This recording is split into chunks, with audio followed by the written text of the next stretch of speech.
ਵਾਹਿਗੁਰੂ। ਇਹ ਭਾਈ ਗੁਰਦਾਸ ਸਾਹਿਬ ਜੀ ਦੀ ਦੂਸਰੀ ਵਾਰ ਦੇ ਅੰਦਰ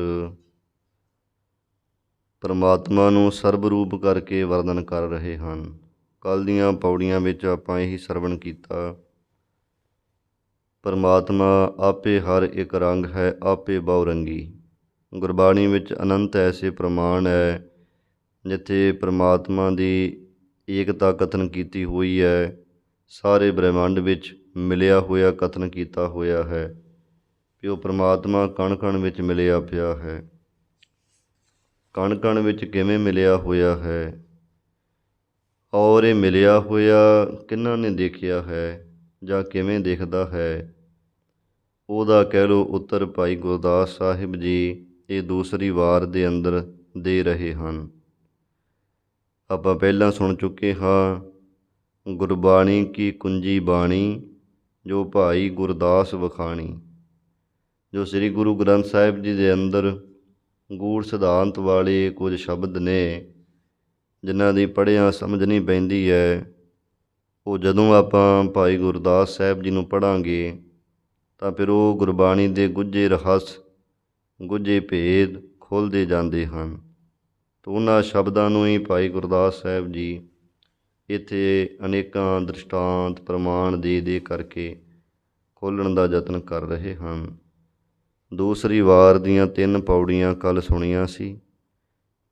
ਚੌਥੀ ਪੌੜੀ ਤੋਂ ਅੱਜ ਦੀ ਕਥਾ ਆਰੰਭ ਹੋ ਰਹੀ ਹੈ। ਸ਼ਰਧਾ ਦੇ ਨਾਲ ਸਰਵਣ ਕਰੀਏ ਜੀ। ਸਤਨਾਮ ਸ੍ਰੀ ਵਾਹਿਗੁਰੂ ਸਾਹਿਬ ਜੀ। ਆਪੇ ਪਲੰਗ ਵਿਛਾਏ ਕੈ। ਅੱਗੇ ਫਰਮਾਨ ਕਰਦੇ ਹੈ, ਉਹੀ ਪਿਛਲਾ ਹੀ ਸਿਧਾਂਤ ਹੈ ਕਿ ਪਰਮਾਤਮਾ ਆਪ ਹੀ ਇੱਕ ਰੂਪ ਅਤੇ ਆਪ ਹੀ ਅਨੇਕਾਂ ਰੂਪ ਹੋ ਰਿਹਾ ਹੈ।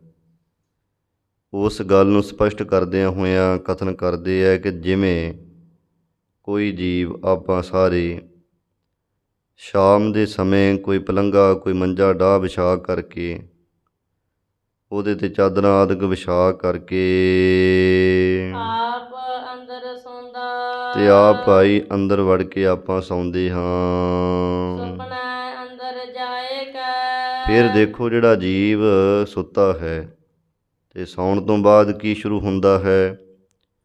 ਸੌਣ ਤੋਂ ਬਾਅਦ ਕਹਿ ਲਓ ਸੁਪਨਾ ਸ਼ੁਰੂ ਹੋ ਜਾਂਦਾ। ਇੱਕ ਤਾਂ ਬਾਹਰਲੀ ਸਾਡੀ ਜ਼ਿੰਦਗੀ ਹੈ ਨਾ, ਪਰ ਜਦੋਂ ਆਪਾਂ ਸੌਂਦੇ ਹਾਂ ਉਦੋਂ ਆ ਬਾਹਰ ਵਾਲੀ ਜਿਹੜੀ ਦੁਨੀਆਦਾਰੀ ਹੈ ਇਹਦੇ ਨਾਲੋਂ ਸਾਡਾ ਨਾਤਾ ਰਿਸ਼ਤਾ ਟੁੱਟ ਜਾਂਦਾ ਔਰ ਸੁਪਨੇ ਦੇ ਵਿੱਚ ਸਾਡਾ ਨਵਾਂ ਸਾਰਾ ਕੁਝ ਰਿਸ਼ਤਾ ਬਣਦਾ ਹੈ। ਜੋਗੀ ਦੱਸਦੇ ਹੈ ਕਿ ਆਪਣੇ ਕੰਠ ਦੇ ਵਿੱਚ ਇੱਕ ਵਾਲ ਨਾਲੋਂ ਵੀ 100ਵਾਂ ਹਿੱਸਾ ਬਰੀਕ ਨਾੜੀ ਹੈ, ਪੁਰੀ ਤੱਤ ਉਸ ਨੂੰ ਕਿਹਾ ਜਾਂਦਾ। ਉਹ ਨਾੜੀ ਦੇ ਵਿੱਚ ਕਹਿੰਦੇ ਸਾਡੀ ਜੀਵ ਆਤਮਾ ਪ੍ਰਵੇਸ਼ ਕਰ ਜਾਂਦੀ ਹੈ। ਜਦੋਂ ਆਪਾਂ ਜਾਗਦੇ ਹਾਂ ਤਾਂ ਸੱਜੀ ਅੱਖ ਦੇ ਪਿਛਲੇ ਪਾਸੇ ਕਹਿੰਦੇ ਸਾਡੀ ਜੀਵ ਆਤਮਾ ਬੈਠੀ, ਇਹਨੂੰ ਵਿਸ਼ਵ ਕਿਹਾ ਜਾਂਦਾ, ਜੋ ਸਾਰੇ ਆ ਸੰਸਾਰ ਨੂੰ ਅੱਖਾਂ ਰਾਹੀਂ ਦੇਖਦੀ ਹੈ। ਪਰ ਜਦੋਂ ਸੌਂਦੇ ਆਪਾਂ ਤਾਂ ਫਿਰ ਸਾਡੀ ਜਿਹੜੀ ਜੀਵ ਆਤਮਾ ਕਿੱਥੇ ਚਲੀ ਜਾਂਦੀ, ਕਿਉਂਕਿ ਜਿੰਨੀ ਆਪਾਂ ਅੰਦਰ ਸੋਚ ਰਹੇ ਹਾਂ, ਜੋ ਕੁਝ ਅੰਦਰ ਸਾਡੇ ਚੱਲ ਰਿਹਾ ਹੈ ਹੁਣ ਬੈਠਿਆਂ, ਜਦੋਂ ਸੌਂਦੇ ਉਦੋਂ ਇਹ ਸਾਰਾ ਕੁਝ ਕਿੱਥੇ ਚਲਿਆ ਜਾਂਦਾ। ਉਸ ਸਮੇਂ ਕਹਿੰਦੇ ਹੈ ਕਿ ਸਾਡੇ ਕੰਠ ਵਿੱਚ ਪੁਰੀਤਤ ਨਾਮੇ ਨਾੜੀ, ਉਸ ਨਾੜੀ ਦੇ ਵਿੱਚ ਜੀਵ ਆਤਮਾ ਜਾ ਕੇ ਪ੍ਰਵੇਸ਼ ਹੁੰਦੀ ਹੈ, ਜਿੱਥੇ ਫਿਰ ਇਹਨੂੰ ਸੁਪਨਾਵੀ ਜੀਵ ਕਿਹਾ ਜਾਂਦਾ ਔਰ ਇਹ ਨਵੀਂ ਦੁਨੀਆ ਉੱਥੇ ਕੱਢਦੀ ਹੈ। ਉੱਥੇ ਨਵੀਂ ਦੁਨੀਆ ਬਣਾ ਕਰਕੇ ਅਤੇ ਉੱਥੇ ਆਪਣਾ ਸਮਾਂ ਟਪਾਉਂਦੀ ਹੈ। ਉਹਦਾ ਜ਼ਿਕਰ ਕਰਦੇ ਹੈ ਵੀ ਇੱਦਾਂ ਸੁਪਨੇ ਅੰਦਰ ਜਾਏ ਕਹਿ। ਫਿਰ ਸੁਪਨੇ ਦੇ ਅੰਦਰ ਜਾ ਕੇ ਜੋ ਸਾਡੀ ਜੀਵ ਆਤਮਾ ਹੈ ਉੱਦਾਂ ਭਾਈ ਉਹ ਸਾਡਾ ਜੀਵ ਦੇਸ਼ਾਂਤਰ ਦੇਸ਼ਾਂ ਦੇ ਅੰਦਰ ਭੌਂਦਾ ਫਿਰਦਾ ਹੈ। ਕਦੇ ਕਿਸੇ ਦੇਸ਼ ਦੀ ਸੈਰ ਕਰਦਾ, ਕਦੇ ਕਿਸੇ ਦੇਸ਼ ਦੀ ਸੈਰ ਕਰਦਾ ਫਿਰਦਾ ਹੈ। ਇੱਦਾਂ ਸਾਡੇ ਜੀਵ ਆਤਮਾ ਦੀ ਹਾਲਤ ਹੈ। ਸੁਪਨੇ ਦੇ ਵਿੱਚ ਕਿਤੇ ਤਾਂ ਰੰਕ ਕੰਗਾਲ ਤੋਂ ਰਾਜਾ ਬਣ ਜਾਂਦਾ ਔਰ ਕਿਤੇ ਰਾਜੇ ਤੋਂ ਕੰਗਾਲ ਹੋ ਜਾਂਦਾ ਹੈ। ਦੁੱਖ ਸੁੱਖ ਵਿੱਚ ਪਾਉਂਦਾ ਇੱਦਾਂ ਆਪਣੇ ਆਪ ਨੂੰ ਦੁੱਖਾਂ ਸੁੱਖਾਂ ਵਿੱਚ ਪਾਉਂਦਾ ਹੈ।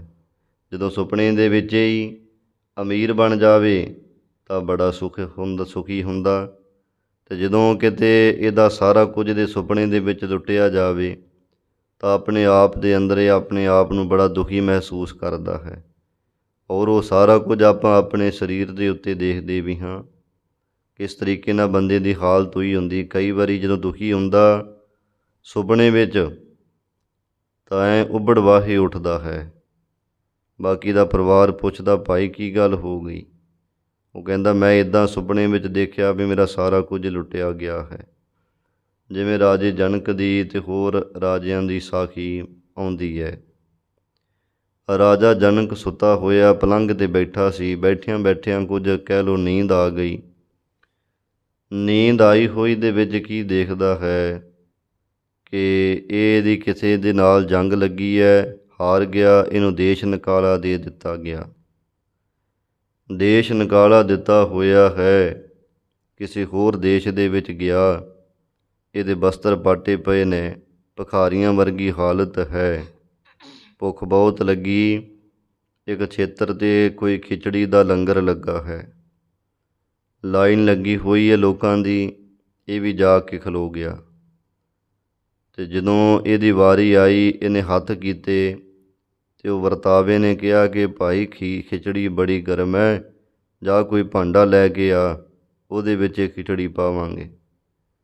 ਉਹ ਕਹਿੰਦਾ, ਜੀ ਭਾਂਡਾ ਕਿੱਥੋਂ ਲੈ ਕੇ ਆਵਾਂ ਮੈਂ?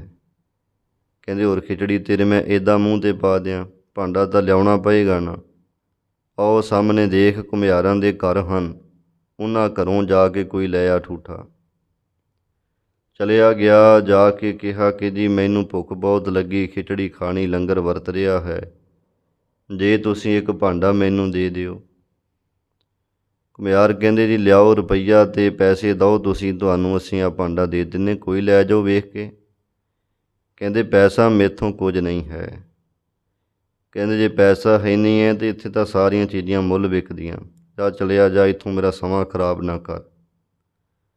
ਦੁਖੀ ਹੋਇਆ, ਕਹਿਣ ਲੱਗਾ, ਜੀ ਕੋਈ ਤਾਂ ਮੇਰੀ ਮਦਦ ਕਰ ਦਿਓ, ਭੁੱਖ ਨਾਲ ਜਾਨ ਨਿਕਲਦੀ ਜਾ ਰਹੀ ਹੈ। ਮੈਂ ਫਲਾਣੇ ਦੇਸ਼ ਦਾ ਰਾਜਾ ਹਾਂ। ਕਹਿੰਦੇ, ਹੋਏਗਾ ਰਾਜਾ, ਅਸੀਂ ਕੀ ਲੈਣਾ ਤੇਰੀ ਕੋਲੋਂ? ਜੇ ਏਡਾ ਵੱਡਾ ਰਾਜਾ ਤੇ ਹੁਣ ਤੂੰ ਸਾਡੇ ਕੋਲੋਂ ਮੰਗਦਾ ਫਿਰਨਾ ਸੀ।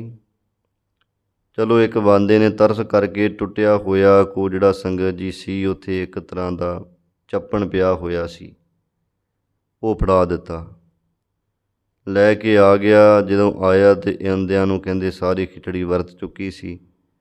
ਇਹ ਬੜਾ ਦੁਖੀ ਹੋਇਆ। ਚਲੋ ਵਰਤਾਵੇ ਨੇ ਪਤੀਲੇ ਨਾਲੋਂ ਖੁਰਚ ਕਰਕੇ ਲਾ ਕੇ ਇਹਦੇ ਚੱਪਣ ਵਿੱਚ ਪਾ ਦਿੱਤੀ। ਥੋੜ੍ਹਾ ਜਿਹਾ ਉੱਤੇ ਘਿਓ ਦਾ ਚਮਚਾ ਪਾਇਆ, ਕਿਹਾ ਕਿ ਲੈ ਪਈ ਛਕ ਲਾ। ਇਹ ਲੈ ਕੇ ਖਿਚੜੀ ਦਵਾ ਦਵ ਸੰਗਤ ਜੀ ਭੱਜ ਕੇ ਦੂਜੇ ਪਾਸੇ ਸੜਕ 'ਤੇ ਜਾ ਕੇ ਛਕਣ ਲੱਗਾ। ਇੰਨੇ ਚਿਰ ਨੂੰ ਕੀ ਹੋਇਆ ਕਿ ਦੋ ਬਲਦ ਭਿੜਦੇ ਭਿੜਦੇ ਆ ਗਏ। ਉਹ ਸਾਨਾਂ ਦੇ ਭੇੜ ਦੇ ਵਿੱਚ ਇਹ ਆ ਗਿਆ। ਇੱਕ ਨੇ ਕਹਿੰਦੇ ਨੂੰ ਢੁੱਡ ਮਾਰੀ ਅਤੇ ਉਸੇ ਸਮੇਂ ਇਹਦੀ ਜਿਹੜੀ ਖਿਚੜੀ ਸੀ ਨਾ, ਉਹ ਥੱਲੇ ਡੁੱਲ ਗਈ, ਮਿੱਟੀ 'ਚ ਮਿਲ ਗਈ। ਇਹ ਵੀ ਥੱਲੇ ਡਿੱਗ ਪਿਆ ਹੈ। ਅਚਾਨਕ ਇਸ ਦੀ ਜਾਗ ਖੁੱਲ੍ਹ ਗਈ। ਜਾਗ ਖੁੱਲ੍ਹੀ ਅਤੇ ਕੀ ਦੇਖਿਆ, ਉਸੇ ਹੀ ਸਿੰਘਾਸਨ 'ਤੇ ਬੈਠਾ ਹੋਇਆ ਹੈ, ਮਹਾਰਾਜਾ ਹੈ। ਸਾਰੇ ਅਮੀਰ ਵਜ਼ੀਰ ਇਹਦੇ ਅੱਗੇ ਹੱਥ ਜੋੜੇ ਖਲੋਤੇ ਨੇ, ਸਿਪਾਹੀ ਪਹਿਰੇਦਾਰੀ ਅਤੇ ਉੱਥੇ ਖਲੋਤੇ ਹੋਏ ਹੈ। ਇੱਕ ਹੁਕਮ ਕਰੇ ਅਤੇ ਅੱਗੇ ਆਪਣੀਆਂ ਜਾਨਾਂ ਕੁਰਬਾਨ ਕਰ ਦੇਣ, ਇਹੋ ਜਿਹੇ ਸਾਰੇ ਸੂਰਬੀਰ ਯੋਧੇ ਨੇ ਇਹਦੇ ਪਾਸ। ਇਹ ਸਾਰਾ ਕੁਝ ਦੇਖ ਕੇ ਬੜਾ ਹੈਰਾਨ ਹੋਇਆ। ਉਸ ਸਮੇਂ ਫਿਰ ਕਹਿਣ ਲੱਗਾ ਕਿ ਜੇ ਸੱਚ ਕਿ ਵੋ ਸੱਚ, ਕਿ ਜੋ ਮੈਂ ਸੁਪਨੇ 'ਚ ਸਾਰਾ ਕੁਝ ਦੇਖਿਆ ਉਹ ਸੱਚ ਸੀ, ਕਿ ਜਾਂ ਹੁਣ ਮੈਂ ਜੋ ਦੇਖ ਰਿਹਾ ਇਹ ਸੱਚ ਹੈ। ਇੱਦਾਂ ਫਿਰ ਸੰਗਤ ਜੀ ਦੇ ਅੱਗੇ ਲੰਮੀ ਚੌੜੀ ਚੱਲੋ ਸਾਖੀ ਬਣਦੀ। ਕਈ ਇਹਨੇ ਪੰਡਿਤ ਵਿਦਵਾਨ ਕੈਦ ਕਰ ਲਏ। ਅਸ਼ਟਾਵਕਰ ਨੇ ਆ ਕੇ ਫਿਰ ਇਹਦਾ ਉੱਤਰ ਦਿੱਤਾ ਸੀ, ਇਹਨੂੰ ਆਪਣਾ ਚੇਲਾ ਬਣਾਇਆ, ਇਹਨੇ ਅਸ਼ਟਾਵਕਰ ਜੀ ਨੂੰ ਗੁਰੂ ਬਣਾਇਆ ਸੀ। ਤੋਂ ਭਾਵ ਇੱਥੇ ਜਿੰਨਾ ਕੁ ਆਪਾਂ ਨੂੰ ਦ੍ਰਿਸ਼ਟਾਂਤ ਚਾਹੀਦਾ ਸਾਖੀ ਦਾ, ਵੀ ਜਦੋਂ ਬੰਦਾ ਸੌਂਦਾ ਹੈ ਤਾਂ ਸੁੱਤੇ ਹੋਏ ਨੂੰ ਸੁਪਨਾ ਆਉਣਾ ਸ਼ੁਰੂ ਹੋ ਜਾਂਦਾ। ਸੁਪਨੇ ਦੇ ਵਿੱਚ ਕਿਤੇ ਤਾਂ ਜੇ ਅਮੀਰ ਹੈ ਗਰੀਬ ਬਣ ਜਾਂਦਾ, ਜੇ ਗਰੀਬ ਹੈ ਕਿਤੇ ਅਮੀਰ ਬਣ ਜਾਂਦਾ ਹੈ, ਅਤੇ ਗਰੀਬ ਹੋਇਆ ਦੁਖੀ ਹੁੰਦਾ ਹੈ, ਅਮੀਰ ਹੋਇਆ ਸੁੱਖ ਮਹਿਸੂਸ ਕਰਦਾ। ਇੱਦਾਂ ਦੀ ਭਾਈ ਜੀਵ ਦੀ ਹਾਲਤ ਹੈ। ਤੱਤਾ ਸਿਅਰਾ ਹੋਏ ਜਲ। ਜਿਵੇਂ ਭਾਈ ਪਾਣੀ ਹੈ ਨਾ, ਠੰਡ ਦੀ ਸੰਗਤ ਕਰਕੇ ਠੰਡਾ ਅਤੇ ਗਰਮੀ ਦੀ ਸੰਗਤ ਕਰਕੇ ਗਰਮ ਹੋ ਜਾਂਦਾ ਹੈ। ਆਵਟਣ ਖਾਉਂਦਾ। ਆ ਵੱਟਣ ਖਾਉਂਦਾ, ਅਤੇ ਫਿਰ ਕਹਿੰਦੇ ਜਦੋਂ ਅੱਗ 'ਤੇ ਧਰਿਆ ਜਾਵੇ ਉੱਥੇ ਆਵਟਣ ਦਾ ਉਬਾਲੇ ਦਾ ਤਰ੍ਹਾਂ ਤਰ੍ਹਾਂ ਕਰਕੇ ਉਬਾਲੇ ਖਾਉਂਦਾ ਸਹਾਰਦਾ ਹੈ। ਹਰਖ ਸੋਗ ਵਿੱਚ ਧਾਵਦਾ। ਇੱਦਾਂ ਹੀ ਭਾਈ ਜੀਵ ਜਿਹੜਾ ਹੈ ਨਾ, ਪਾਣੀ ਵਰਗੀ ਇਹਦੀ ਹਾਲਤ ਹੈ। ਉੱਥੇ ਵੀ ਕਹਿ ਲਓ ਦੁਖੀ ਸੁਖੀ ਹੋ ਰਿਹਾ ਹੈ, ਕਦੇ ਖੁਸ਼ੀ ਅਤੇ ਕਿਤੇ ਗਮੀ ਦੇ ਵਿੱਚ ਦੌੜਦਾ ਹੈ। ਚਵਾਏ ਚਾਹੁੰਦਾ। ਇਸ ਤਰੀਕੇ ਦੇ ਨਾਲ ਕਿਸੇ ਦਾ ਚਵਾਏ ਬੁਲਾਇਆ ਹੋਇਆ ਚਾਹੁੰਦਾ ਬੋਲਦਾ ਹੈ। ਭਾਵ ਜਿਵੇਂ ਕੋਈ ਬੁਲਾਵੇ ਇਸ ਨੂੰ ਅੱਗੋਂ ਉਸੇ ਤਰ੍ਹਾਂ ਬੋਲਦਾ ਹੈ। ਆਪੇ ਆਪ ਵਰਤਦਾ। ਗੱਲ ਕੀ ਕਿ ਭਾਈ ਅਸਲ ਵਿੱਚ ਤਾਂ ਸਾਰੀ ਇਹ ਪ੍ਰਮਾਤਮਾ ਦੀ ਖੇਡ ਹੈ। ਵਾਹਿਗੁਰੂ ਪ੍ਰਮਾਤਮਾ ਆਪਣਾ ਆਪ ਰੂਪ ਹੋ ਕਰਕੇ ਵਰਤ ਰਿਹਾ ਹੈ। ਗੁਰਮੁਖ ਸੁਖ ਰੋਂਦਾ। ਪਰ ਗੁਰਮੁਖ ਜਨ ਜਿਹੜੇ ਹੈ ਉਹ ਸਦਾ ਹੀ ਸੁੱਖ ਦੇ ਵਿੱਚ ਹੀ ਵਿਚਰਦੇ ਹਨ, ਭਾਵ ਸੁੱਖ ਦੇ ਵਿੱਚ ਹੀ ਮਿਲੇ ਰਹਿੰਦੇ ਨੇ। ਕਿਉਂਕਿ ਗੁਰਮੁਖ ਜਿਹੜੇ ਹੈ ਉਹ ਸੁਪਨੇ ਦੇ ਵਾਂਗ ਹੀ ਇਹ ਸੰਸਾਰ ਨੂੰ ਮਿਥਿਆ ਜਾਣਦੇ ਨੇ। ਮਿਥਿਆ ਜਾਣ ਕਰਕੇ ਤੇ ਸੱਚੇ ਪ੍ਰਮਾਤਮਾ ਦੇ ਚਰਨਾਂ ਦੇ ਨਾਲ ਜੁੜੇ ਰਹਿੰਦੇ ਨੇ। ਇੱਦਾਂ ਇਹ ਗੁਰਮੁਖਾਂ ਨੂੰ ਹੀ ਖੇਡ ਸਮਝ ਵਿੱਚ ਆਈ ਹੈ। ਜਾਂ ਇਸੇ ਤਰੀਕੇ ਦੇ ਨਾਲ ਭਾਈ ਦੁਬਾਰਾ ਫਿਰ ਸ਼ੁਰੂ ਤੋਂ ਸਮਝਾਉਂਦੇ ਹਨ। ਆਪੇ ਪਲੰਗ ਵਿਛਾਏ ਕੈ। ਕਹਿੰਦੇ ਆਪੇ ਪਲੰਗ ਵਿਛਾਏ ਕੈ। ਜਿਵੇਂ ਭਾਈ ਪ੍ਰਮਾਤਮਾ ਆਪ ਹੀ ਆ ਸਾਰੇ ਜਿੰਨੇ 84 ਲੱਖ ਜੂਨਾਂ ਦੇ ਜੀਵ ਹੈ, ਇਹ ਜਿਹੜਾ ਅੰਤःਕਰਨ ਹੈ ਅੰਦਰ ਖਾਸ ਕਰਕੇ ਮਨੁੱਖਾਂ ਦੇ, ਕਹਿੰਦੇ ਅੰਤःਕਰਨ ਰੂਪੀ ਹੀ ਪਲੰਗ ਵਿਛਾ ਕਰਕੇ ਆਪ ਅੰਦਰ ਸੌਂਦਾ। ਆਪ ਹੀ ਕਹਿੰਦੇ ਹੈ ਕਿ ਨਿਰਵਿਕਲਪ ਸਮਾਧੀ ਦੇ ਅੰਦਰ ਸੌਂਦਾ ਹੈ, ਵਿਰਾਜਮਾਨ ਹੋ ਰਿਹਾ ਹੈ। ਸੁਪਨੇ ਅੰਦਰ ਜਾਏ ਕੈ। ਫਿਰ ਆਪ ਹੀ ਕਹਿੰਦੇ ਜੀਵ ਰੂਪ ਹੈ ਪ੍ਰਮਾਤਮਾ, ਅਤੇ ਆਪ ਹੀ ਪਰਮੇਸ਼ਰ ਰੂਪ ਹੈ, ਅਤੇ ਆਪ ਹੀ ਕਹਿੰਦੇ ਆਹ ਸੰਸਾਰ ਜਿਹੜਾ ਹੈ ਨਾ ਇਹ ਸੁਪਨੇ ਦੀ ਨਿਆਈ ਹੈ। ਆ ਜਗ ਸੁਪਨਾ ਬਾਜੀ ਬਣੀ। ਬਾਣੀ ਵਿੱਚ ਅਨੰਤ ਪ੍ਰਮਾਣ ਹਨ ਜਿੱਥੇ ਇਹ ਸੰਸਾਰ ਨੂੰ ਇੱਕ ਸੁਪਨੇ ਵਾਂਗ ਹੀ ਕਥਨ ਕੀਤਾ ਹੈ। ਪਰ ਕਹਿੰਦੇ ਰਾਮ ਗਇਓ ਰਾਵਣ ਗਇਓ ਜਾ ਕਹੋ ਬਹੁ ਪਰਿਵਾਰ, ਕਹੋ ਨਾਨਕ ਥਿਰ ਕਛ ਨਹੀਂ ਸੁਪਨੇ ਜਿਉ ਸੰਸਾਰ। ਇਹ ਸੁਪਨੇ ਦੇ ਵਾਂਗ ਹੈ ਸਾਰਾ ਸੰਸਾਰ, ਭਾਵ ਕਿ ਸੁਪਨਾ ਸਦਾ ਸਥਿਰ ਨਹੀਂ ਹੈ। ਅੱਖ ਬੰਦ ਹੋਈ ਸਾਡੀ, ਸੁਪਨਾ ਸ਼ੁਰੂ ਹੋ ਗਿਆ ਇੱਕਦਮ ਹੀ ਵਿੱਚੋਂ ਹੀ, ਇੱਕਦਮ ਜਾਗ ਖੁੱਲ੍ਹੀ, ਸੁਪਨਾ ਭੁੱਲ ਗਿਆ, ਦੁਬਾਰਾ ਫਿਰ ਨੀਂਦ ਆਈ, ਨਵਾਂ ਸੁਪਨਾ ਆ ਗਿਆ। ਇੱਦਾਂ ਹੀ ਖੇਡ ਚੱਲਦੀ ਨਾ ਆਪਣੀ ਸੁਪਨੇ ਦੀ। ਸੁਪਨਾ ਜਿਵੇਂ ਸਦਾ ਸਥਿਰ ਨਹੀਂ ਹੈ, ਇੱਦਾਂ ਇਹ ਸੰਸਾਰ ਸਦਾ ਸਥਿਰ ਨਹੀਂ ਹੈ, ਨਿੱਤ ਬਦਲਦਾ ਜਾ ਰਿਹਾ ਹੈ। ਜੋ ਅੱਜ ਆਪਾਂ ਦੇਖ ਰਹੇ ਹਾਂ, ਮਤਾਂ ਜਾਣੋ ਕਿ ਕੱਲ੍ਹ ਨੂੰ ਵੀ ਇਹੀ ਕੁਝ ਦੇਖਾਂਗੇ। ਬਹੁਤ ਕੁਝ ਬਦਲ ਜਾਂਦਾ ਹੈ। ਇਸ ਕਰਕੇ ਇਹ ਦੱਸ ਰਹੇ ਇੱਥੇ ਭਾਈ ਗੁਰਦਾਸ ਜੀ ਵੀ ਇਹ ਸੰਸਾਰ ਸੁਪਨੇ ਵਾਂਗ ਜਾਣੋ, ਅਤੇ ਇਹ ਸੰਸਾਰ ਰੂਪੀ ਸੁਪਨੇ ਦੇ ਅੰਦਰ ਵਾਹਿਗੁਰੂ ਪ੍ਰਮਾਤਮਾ ਆਪ ਹੀ ਵਸਿਆ ਹੋਇਆ ਹੈ। ਸੰਤ ਪਾਉਂਦਾ। ਅਤੇ ਫਿਰ ਅਨੇਕਾਂ ਜੂਨਾਂ ਰੂਪੀ ਦੇਸ਼ਾਂ ਦੇ ਵਿੱਚ ਪਾਉਂਦਾ ਫਿਰਦਾ ਹੈ। 84 ਲੱਖ ਜੂਨਾਂ ਵੀ ਇਹਦੀਆਂ ਰੱਬ ਦੀਆਂ ਆਪ ਹੀ ਪੈਦਾ ਕੀਤੀਆਂ ਹਨ।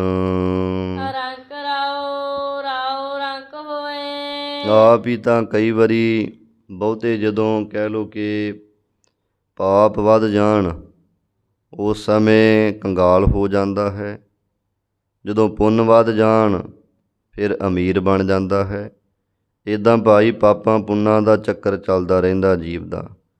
ਜਦੋਂ ਪੁੰਨਾਂ ਦਾ ਗੇੜਾ ਆਉਂਦਾ ਹੈ ਤਾਂ ਉਸ ਸਮੇਂ ਇਹਦੇ ਕੋਲੇ ਸਾਰੇ ਸੁੱਖ ਹੀ ਸੁੱਖ ਆ ਕੇ ਪ੍ਰਾਪਤ ਹੋ ਜਾਂਦੇ। ਕੰਗਾਲ ਤੋਂ ਵੀ ਵੱਡਾ ਬਾਦਸ਼ਾਹ ਬਣ ਜਾਂਦਾ, ਚੱਕਰਵਰਤੀ ਪਾਤਸ਼ਾਹ, ਜਦੋਂ ਪੁੰਨਾਂ ਦਾ ਗੇੜਾ ਸਾਹਮਣੇ ਆਉਂਦਾ। ਜਿਵੇਂ ਸੂਰਜ ਹੈ ਨਾ ਚੱਲਦਾ, ਅਤੇ ਸੂਰਜ ਜਿਵੇਂ ਚੜ੍ਹਦਾ ਹੈ ਅਤੇ ਪੂਰਬ ਵਾਲੇ ਪਾਸੇ ਤੋਂ ਫਿਰ ਦੱਖਣ ਵਾਲੇ ਪਾਸੇ ਨੂੰ ਹੋ ਕੇ ਘੁੰਮਦਾ, ਪੱਛੋਂ ਵਾਲੇ ਪਾਸੇ ਜਾ ਕੇ ਛੁਪਦਾ। ਜਦੋਂ ਦੱਖਣ ਦੀ ਤਰਫ ਆਉਂਦਾ ਹੈ ਤਾਂ ਐਂ ਪੂਰਾ ਜੋਬਨ 'ਤੇ ਹੁੰਦਾ ਸੂਰਜ, ਉਸ ਸਮੇਂ ਆਪਣਾ ਪੂਰਾ ਚਾਨਣ ਦਿੰਦਾ ਹੈ। ਇੱਦਾਂ ਹੀ ਭਾਈ ਜਦੋਂ ਕਿਸੇ ਬੰਦੇ ਦੇ ਪੁੰਨ ਕਰਮ ਜਾਗਦੇ ਹੈ, ਸੂਰਜ ਦੇ ਵਾਂਗ ਚਮਕਦੇ ਨੇ, ਸਾਹਮਣੇ ਆਉਂਦੇ ਹੈ ਵੀ ਸਾਰਾ ਕੁਝ ਇੱਥੇ ਸੰਗਤ ਜੀ ਘੁੰਮ ਰਿਹਾ ਹੈ ਚੱਕਰ ਵਾਂਗ। ਆ ਸਾਰਾ ਬ੍ਰਹਿਮੰਡ ਜਿਹੜਾ ਹੈ ਇੱਕ ਚੱਕਰ ਦੇ ਵਾਂਗ ਹੀ ਘੁੰਮਣ ਘੇਰੀ ਦੇ ਵਿੱਚ ਹੈ। ਤਿਵੇਂ ਹੀ ਮਨੁੱਖ ਦੀ ਜ਼ਿੰਦਗੀ ਦੇ ਇਹ ਪੁੰਨ ਅਤੇ ਪਾਪ ਵੀ ਇੱਕ ਚੱਕਰ ਵਾਂਗ ਹੀ ਘੁੰਮਦੇ ਨੇ। ਜਦੋਂ ਪੁੰਨਾਂ ਦਾ ਚੱਕਰ ਸਾਹਮਣੇ ਆ ਜਾਂਦਾ ਹੈ, ਉਸ ਸਮੇਂ ਕਹਿ ਲਓ ਕਿ ਇਹ ਕੰਗਾਲ ਤੋਂ ਵੀ ਰਾਜਾ ਬਣ ਜਾਂਦਾ, ਖਜ਼ਾਨੇ ਲੱਭ ਜਾਂਦੇ ਨੇ, ਅਮੀਰ ਹੋ ਜਾਂਦਾ ਹੈ। ਅਤੇ ਜਦੋਂ ਪਾਪਾਂ ਦਾ ਚੱਕਰ ਸਾਹਮਣੇ ਆ ਜਾਵੇ, ਉਸ ਸਮੇਂ ਫਿਰ ਇਹ ਜੀਵ ਜਿਹੜਾ ਹੈ, ਇਹ ਸੰਗਤ ਜੀ ਚਾਹੇ ਕਿੰਨਾ ਮਰਜ਼ੀ ਅਮੀਰ ਹੈ, ਇਹਨੂੰ ਮੁੜ ਕੇ ਕੰਗਾਲ ਹੋਣਾ ਪੈ ਜਾਂਦਾ ਹੈ। ਕੰਗਾਲਾਂ ਵਰਗੀ ਇਹਦੀ ਹਾਲਤ ਹੋ ਜਾਂਦੀ। ਇੱਦਾਂ ਦੀ ਭਾਈ ਇਹ ਸਮਾਂ ਇੱਦਾਂ ਚੱਕਰ ਚੱਲਦਾ ਹੈ। ਦੁੱਖ ਸੁੱਖ ਵਿੱਚ ਪਾਉਂਦਾ, ਇੱਦਾਂ ਜਿਹੜਾ ਜੀਵ ਹੈ ਅਲਪੱਗ ਭਾਵ ਦੇ ਵਿੱਚ ਦੁਖੀ ਹੁੰਦਾ ਰਹਿੰਦਾ ਹੈ। ਜਦੋਂ ਗਿਆਨਵਾਨ ਜਿਹੜਾ ਜਗਿਆਸੂ ਬਣ ਜਾਂਦਾ, ਉਹ ਫਿਰ ਸੁੱਖ ਮਹਿਸੂਸ ਕਰਦਾ ਸੰਸਾਰ ਸੁਪਨੇ ਦੇ ਵਿੱਚ ਹੀ। ਭਾਵ ਸੁਪਨੇ ਵਿੱਚ ਜਿਵੇਂ ਜੀਵ ਕੰਗਾਲ ਹੋ ਗਿਆ ਅਤੇ ਦੁਖੀ ਹੁੰਦਾ ਹੈ, ਸੁਪਨੇ ਵਿੱਚ ਜਿਵੇਂ ਜੀਵ ਕੋਲੇ 4 ਪੈਸੇ ਆ ਗਏ, ਸੁਪਨੇ 'ਚ ਹੀ ਬੜਾ ਸੁਖੀ ਹੋ ਜਾਂਦਾ। ਜਿਵੇਂ ਕਹਿੰਦੇ ਭਾਈ ਜਿਹੜੇ ਗਿਆਨਵਾਨ ਪੁਰਸ਼ ਹਨ, ਮਹਾਂਪੁਰਸ਼, ਉਹ ਆ ਸੰਸਾਰ ਸੁਪਨੇ ਦੇ ਵਿੱਚ ਰਹਿੰਦਿਆਂ ਹੋਇਆਂ ਪਰਮਾਤਮਾ ਦੇ ਨਾਮ ਰੂਪੀ ਧਨ ਦੀ ਖੱਟੀ ਖੱਟਦੇ ਹੈ, ਜਿਹਦੇ ਕਰਕੇ ਉਹ ਪਾਤਸ਼ਾਹਾਂ ਦੇ ਪਾਤਸ਼ਾਹ ਬਣ ਜਾਂਦੇ ਨੇ। ਕਿਉਂਕਿ ਮਹਾਰਾਜ ਜੀ ਦੇ ਬਚਨ ਹਨ, ਜਿਸਨੂੰ ਬਖਸ਼ੇ ਸਿਫਤ ਸਾਲਾਹ, ਨਾਨਕ ਪਾਤਸ਼ਾਹੀ ਪਾਤਸ਼ਾਹੋ। ਉਹ ਪਾਤਸ਼ਾਹ ਦਾ ਪਾਤਸ਼ਾਹ ਜਿਹਨੂੰ ਰੱਬ ਆਪਣੀਆਂ ਸਿਫਤਾਂ ਬਖਸ਼ ਦੇ।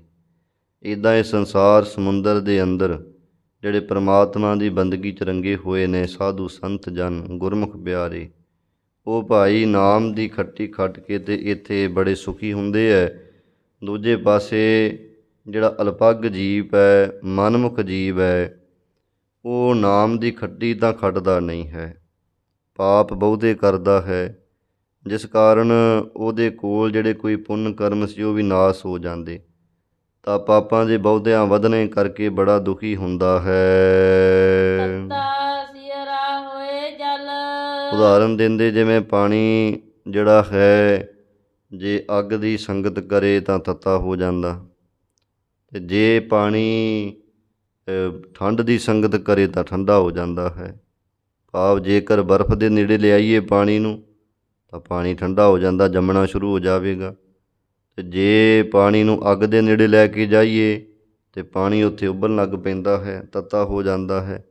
ਕਹਿੰਦੇ ਇਸੇ ਤਰੀਕੇ ਦੇ ਨਾਲ ਹੀ ਭਾਈ ਕਈ ਵਾਰ ਮਨੁੱਖ ਜਿਹੜਾ ਹੈ ਪਦਾਰਥਾਂ ਦੇ ਆਏ ਤੋਂ ਪ੍ਰਾਪਤੀ ਕਰਕੇ ਅਤੇ ਕਹਿ ਲਓ ਕਿ ਤਮੋਗੁਣ ਦੇ ਪ੍ਰਭਾਵ ਕਰਕੇ ਤਾਂ ਬਹੁਤ ਜ਼ਿਆਦਾ ਤੱਤਾ ਹੋ ਜਾਂਦਾ ਹੈ। ਕਿਤੇ ਸਤੋਗੁਣ ਦਾ ਪ੍ਰਭਾਵ ਵੱਧ ਜਾਂਦਾ ਅੰਦਰ, ਉਦੋਂ ਐਂ ਸ਼ਾਂਤ ਅਤੇ ਠੰਡਾ ਹੋ ਜਾਂਦਾ ਹੈ। ਪਾਣੀ ਜਿਵੇਂ ਤੱਤਾ ਠੰਡਾ ਹੁੰਦਾ, ਇੱਦਾਂ ਕਈ ਮਨੁੱਖ ਜਿਹੜੇ ਹੈ ਉਹਨਾਂ ਦੇ ਸੁਭਾਅ ਨੇ ਐਸੇ। ਜਦੋਂ ਮਨੁੱਖ ਦੇ ਅੰਦਰ ਤਮੋਗੁਣੀ ਪ੍ਰਭਾਵ ਬਹੁਤਾ ਪੈ ਜਾਂਦਾ, ਉਸ ਸਮੇਂ ਫਿਰ ਇਹ ਤੱਤਾ ਹੋ ਜਾਂਦਾ ਹੈ। ਭਾਵ ਗੁੱਸੇ ਵਾਲੇ ਬੋਲ ਬੋਲਣ ਲੱਗ ਪੈਂਦਾ ਹੈ, ਅਤੇ ਜਦੋਂ ਇਹਦੇ ਅੰਦਰ ਸਤੋਗੁਣੀ ਸੁਭਾਅ ਬਹੁਤਾ ਵੱਧ ਜਾਵੇ ਤਾਂ ਉਸ ਸਮੇਂ ਫਿਰ ਇਹ ਬੜਾ ਸ਼ਾਂਤ ਅਤੇ ਬੜੀ ਸ਼ਾਂਤੀ ਵਾਲੇ ਬੋਲ ਬੋਲਣ ਲੱਗ ਪੈਂਦਾ ਹੈ। ਗੁੱਸੇ ਵਿੱਚ ਆਇਆ ਹੋਇਆ ਬੰਦਾ ਬਿਨਾਂ ਕਾਰਨ ਤੋਂ ਲੜਾਈ ਲੈ ਲੈਂਦਾ, ਅਤੇ ਸ਼ਾਂਤੀ ਸੁਭਾਅ ਵਾਲਾ ਬੰਦਾ ਭਖਦੀ ਹੋਈ ਲੜਾਈ ਨੂੰ ਵੀ ਸ਼ਾਂਤ ਕਰ ਦਿੰਦਾ ਹੈ। ਇੱਦਾਂ ਦੇ ਭਾਈ ਮਨੁੱਖਾਂ ਦੇ ਸੁਭਾਅ ਹਨ। ਅਵਟਣ ਖਾਉਂਦਾ, ਅਤੇ ਫਿਰ ਭਾਈ ਆਪ ਹੀ ਅਵਟਣ ਜਿਵੇਂ ਕਹਿ ਲਓ ਸੰਕਲਪ ਵਿਕਲਪ ਅੰਦਰ ਉੱਠਦੇ ਹੈ, ਇਹੀ ਮਨੁੱਖ ਦੇ ਅੰਦਰ ਕਹਿ ਲਓ ਉਬਾਲੇ ਆਉਂਦੇ ਹਨ। ਹਰਖ ਸੋਗ ਵਿੱਚ ਧਾਵਦਾ, ਅਤੇ ਜੀਵ ਜਿਹੜਾ ਹੈ ਖੁਸ਼ੀ ਗਮੀ ਦੇ ਵਿੱਚ ਇਹ ਦੌੜਦਾ ਰਹਿੰਦਾ। ਪਦਾਰਥ ਆਏ ਤੋਂ ਖੁਸ਼ੀ, ਜਦੋਂ ਕੋਈ ਪਦਾਰਥ ਕੋਲੋਂ ਚਲਿਆ ਜਾਵੇ ਉਸ ਸਮੇਂ ਬੜਾ ਦੁਖੀ ਹੁੰਦਾ। ਇੱਦਾਂ ਦੁੱਖਾਂ ਦੇ ਸੁੱਖਾਂ ਦੇ ਵਿੱਚ ਹੀ ਦੌੜਦਾ ਫਿਰਦਾ ਹੈ। ਚਵਾਏ ਜਾਉਂਦਾ, ਹਾਂ ਭਾਈ ਗੁਰੂ ਰੂਪ ਹੋ ਕੇ ਜੇ ਬੁਲਾਵੇ ਤਾਂ ਫਿਰ ਸਿੱਖ ਰੂਪ ਹੋ ਕਰਕੇ ਬੋਲਦਾ ਹੈ। ਭਾਵ ਗੁਰੂ ਫਿਰ ਜਦੋਂ ਇਹਨੂੰ ਸਿੱਖਿਆ ਦੇਵੇ ਨਾਮ ਦੀ, ਭਜਨ ਬੰਦਗੀ ਦੀ, ਵੀ ਸਿੱਖਾ ਤੂੰ ਆ ਨਾਮ ਜਪ, ਤਾਂ ਹੀ ਭਾਈ ਸਿੱਖ ਫਿਰ ਨਾਮ ਨੂੰ ਜਪਦਾ ਹੈ। ਆਪੇ ਆਪ ਵਰਤਦਾ ਇੱਦਾਂ ਭਾਈ ਉਹ ਪ੍ਰਮਾਤਮਾ ਆਪ ਹੀ ਸਾਰੇ ਜੀਵਾਂ ਦੇ ਅੰਦਰ ਜੀਵ ਰੂਪ ਹੋ ਕੇ ਵਰਤ ਰਿਹਾ ਹੈ। ਗੁਰਮੁਖ ਸੁਖ ਰਹੁੰਦਾ ਜਿਹੜੇ ਗੁਰਮੁਖ ਨੇ ਭਾਈ ਉਹ ਸੁੱਖ ਸਰੂਪ ਦੇ ਵਿੱਚ ਹੀ ਵਿਚਰਦੇ ਨੇ, ਮਿਲੇ ਰਹਿੰਦੇ ਨੇ।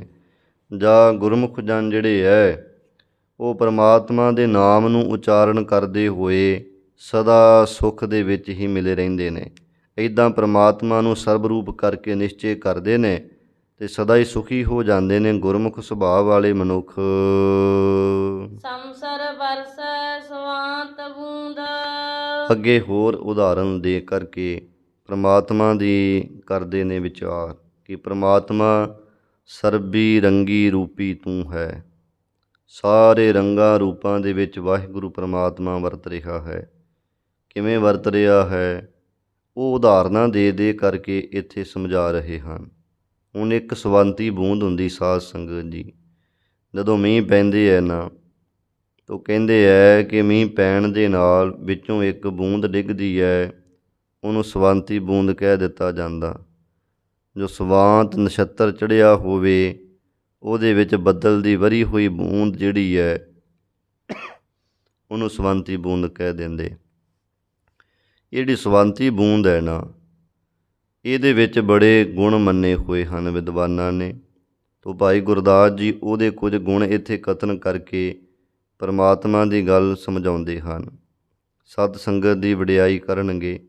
ਤੋ ਕਹਿੰਦੇ ਜਿਵੇਂ ਸਮਸਰ ਵਰਸੈ ਸਵਾਂਤ ਬੂੰਦ, ਜਿਹੜੀ ਸਵਾਂਤ ਬੂੰਦ ਹੈ ਉਹ ਸਾਰੀਆਂ ਜਗ੍ਹਾ 'ਤੇ ਭਾਈ ਇੱਕ ਸਮਾਨ ਹੀ ਵਰਸਦੀ ਹੈ। ਜਿਉਂ ਸਭਨੀ ਥਾਈ ਜਿਵੇਂ ਸਾਰੀਆਂ ਥਾਵਾਂ ਦੇ ਉੱਤੇ ਜਲ ਅੰਦਰ ਜਲ ਹੋਏ ਮਿਲੈ। ਦੇਖੋ ਜਦੋਂ ਉਹ ਸਵੰਤੀ ਬੂੰਦ ਪਾਣੀ 'ਤੇ ਡਿੱਗਦੀ ਹੈ, ਦਰਿਆਵਾਂ 'ਤੇ ਟੋਭਿਆਂ 'ਤੇ, ਤਾਂ ਪਾਣੀ ਦਾ ਹੀ ਰੂਪ ਹੋ ਕੇ ਮਿਲਦੀ ਹੈ।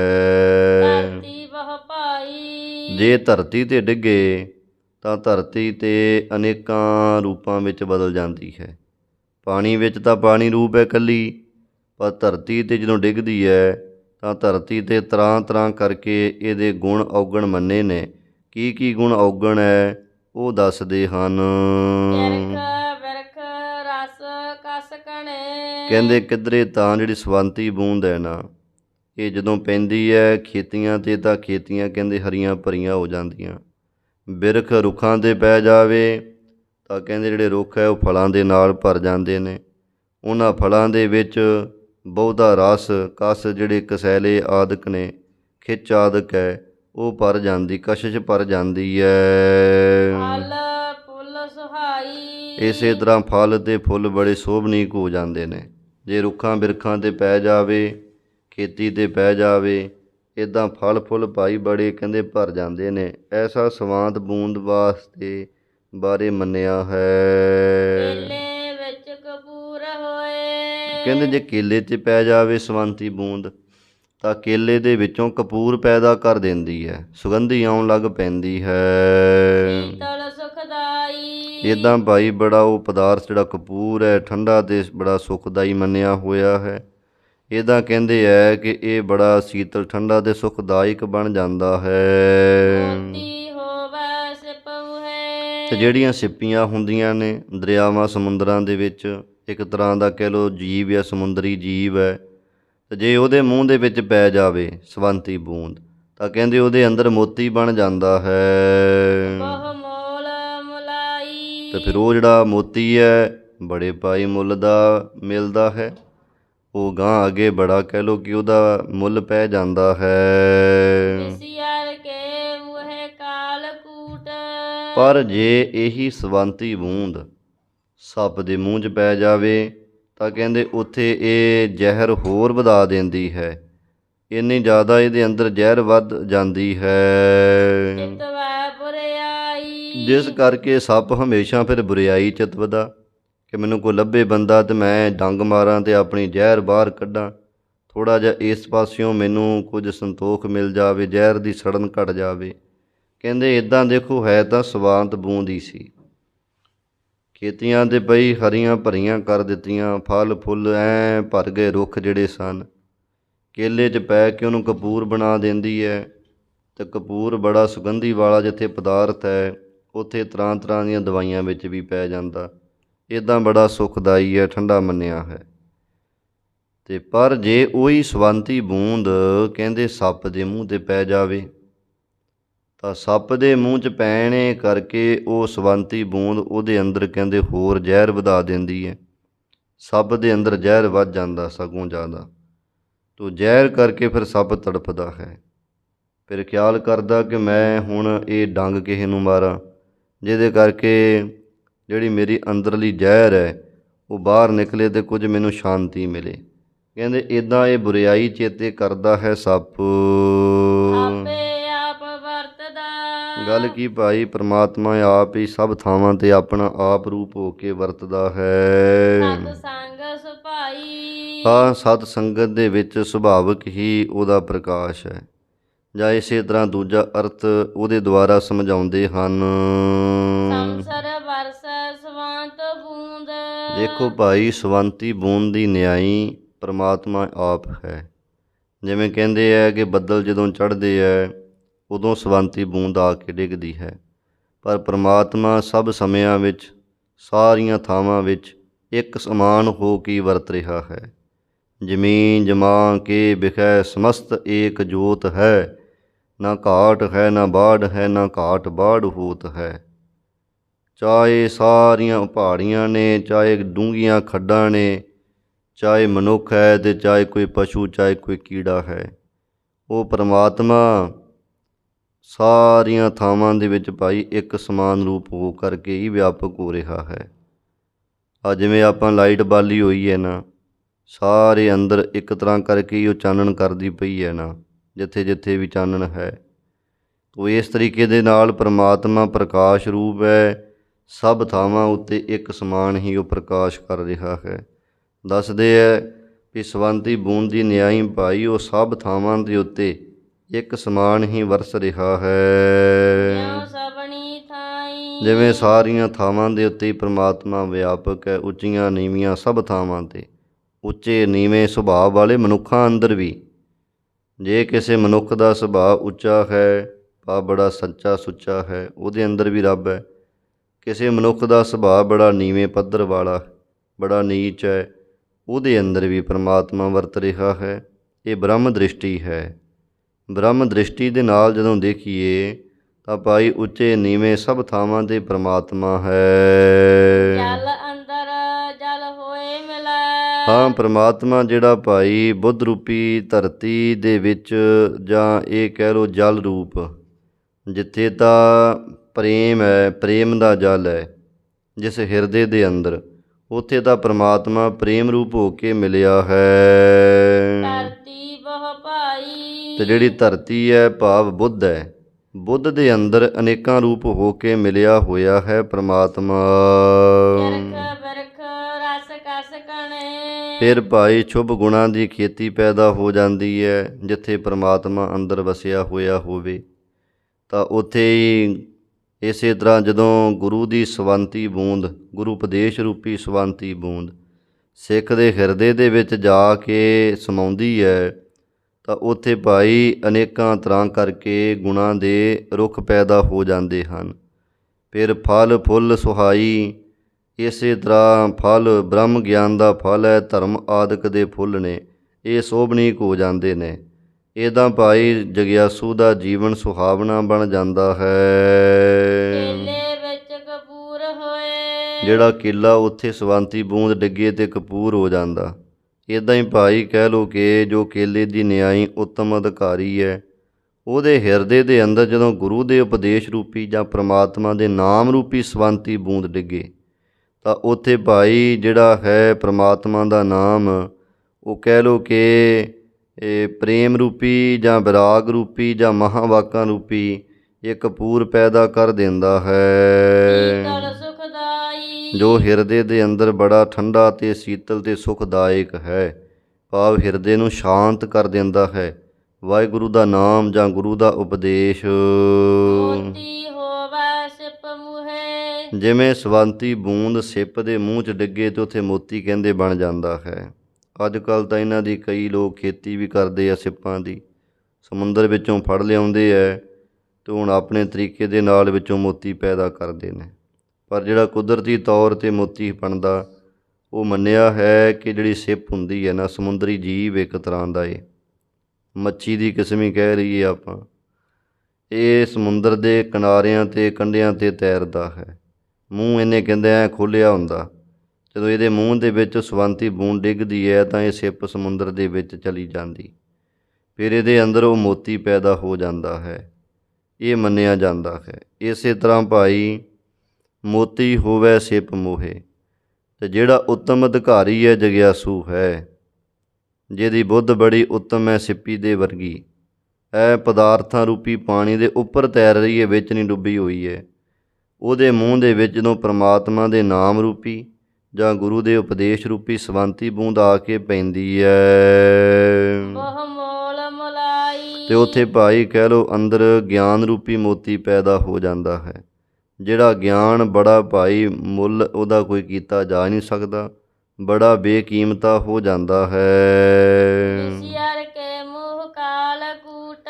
ਪਰ ਜਿਵੇਂ ਸਵੰਤੀ ਬੂੰਦ ਸੱਪ ਦੇ ਮੂੰਹ 'ਚ ਪਈ ਤਾਂ ਉੱਥੇ ਜ਼ਹਿਰ ਵੱਧ ਗਿਆ ਹੋਰ ਜ਼ਿਆਦਾ, ਤਿਵੇਂ ਭਾਈ ਜਦੋਂ ਇਹ ਨਾਮ ਦੀ ਬੂੰਦ ਕਿਸੇ ਕਰੋਧੀ ਦੇ ਅੰਦਰ ਪੈ ਗਈ ਹੈ, ਭਾਵ ਕੋਈ ਕਰੋਧੀ ਬੰਦਾ, ਉਹਨੇ ਗੁਰੂ ਦਾ ਉਪਦੇਸ਼ ਸੁਣ ਲਿਆ, ਕਿਤੇ ਕਮਾਇਆ ਹੈ ਨਹੀਂ, ਬਸ ਬਾਹਰੋਂ ਕੁਝ ਗੱਲਾਂ ਸੁਣ ਲਈਆਂ, ਤਾਂ ਉਹਦੇ ਅੰਦਰ ਹੋਰ ਕਹਿ ਲਓ ਕਰੋਧ ਰੂਪੀ ਜ਼ਹਿਰ ਪੈਦਾ ਹੋ ਜਾਂਦਾ ਹੈ, ਤੋ ਹਰ ਸਮੇਂ ਫਿਰ ਬੁਰਿਆਈ ਚਿਤਵਦਾ ਰਹਿੰਦਾ।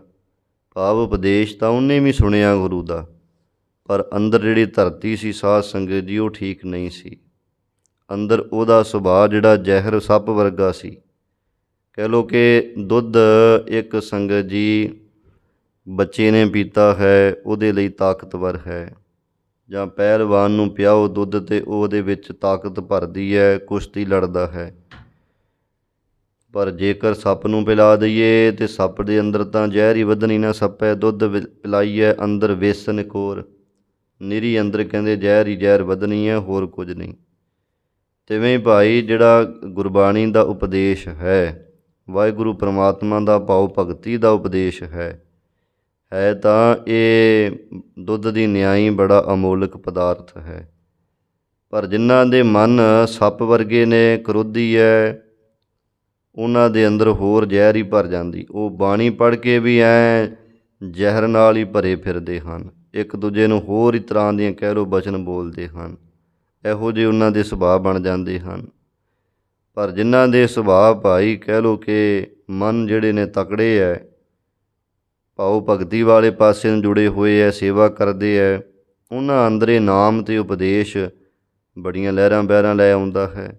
ਇੱਦਾਂ ਇਹ ਫਰਕ ਹੋ ਜਾਂਦਾ ਹੈ। ਆਪੇ ਆਪ ਵਰਤਦਾ। ਗੱਲ ਕੀ ਭਾਈ ਸਭ ਥਾਵਾਂ 'ਤੇ ਵਾਹਿਗੁਰੂ ਪ੍ਰਮਾਤਮਾ ਆਪਣਾ ਆਪ ਰੂਪ ਹੋ ਕਰਕੇ ਵਰਤ ਰਿਹਾ ਹੈ, ਸਤ ਸੰਗ ਸੁਭਾਈ। ਅਤੇ ਸਤ ਸੰਗਤ ਦੇ ਵਿੱਚ ਉਹ ਸ਼ੋਭਾ ਪਾ ਰਿਹਾ, ਜਾਂ ਸਤ ਸੰਗਤ ਦੁਆਰਾ ਵਾਹਿਗੁਰੂ ਪ੍ਰਮਾਤਮਾ ਭਾਈ ਹੋਰ ਸ਼ੋਭਾ ਪਾ ਰਿਹਾ ਹੈ, ਕਿਉਂਕਿ ਇਸ ਵਿੱਚ ਸੰਗਤ ਹਰ ਪ੍ਰਭ ਵਸੈ ਜੀਓ।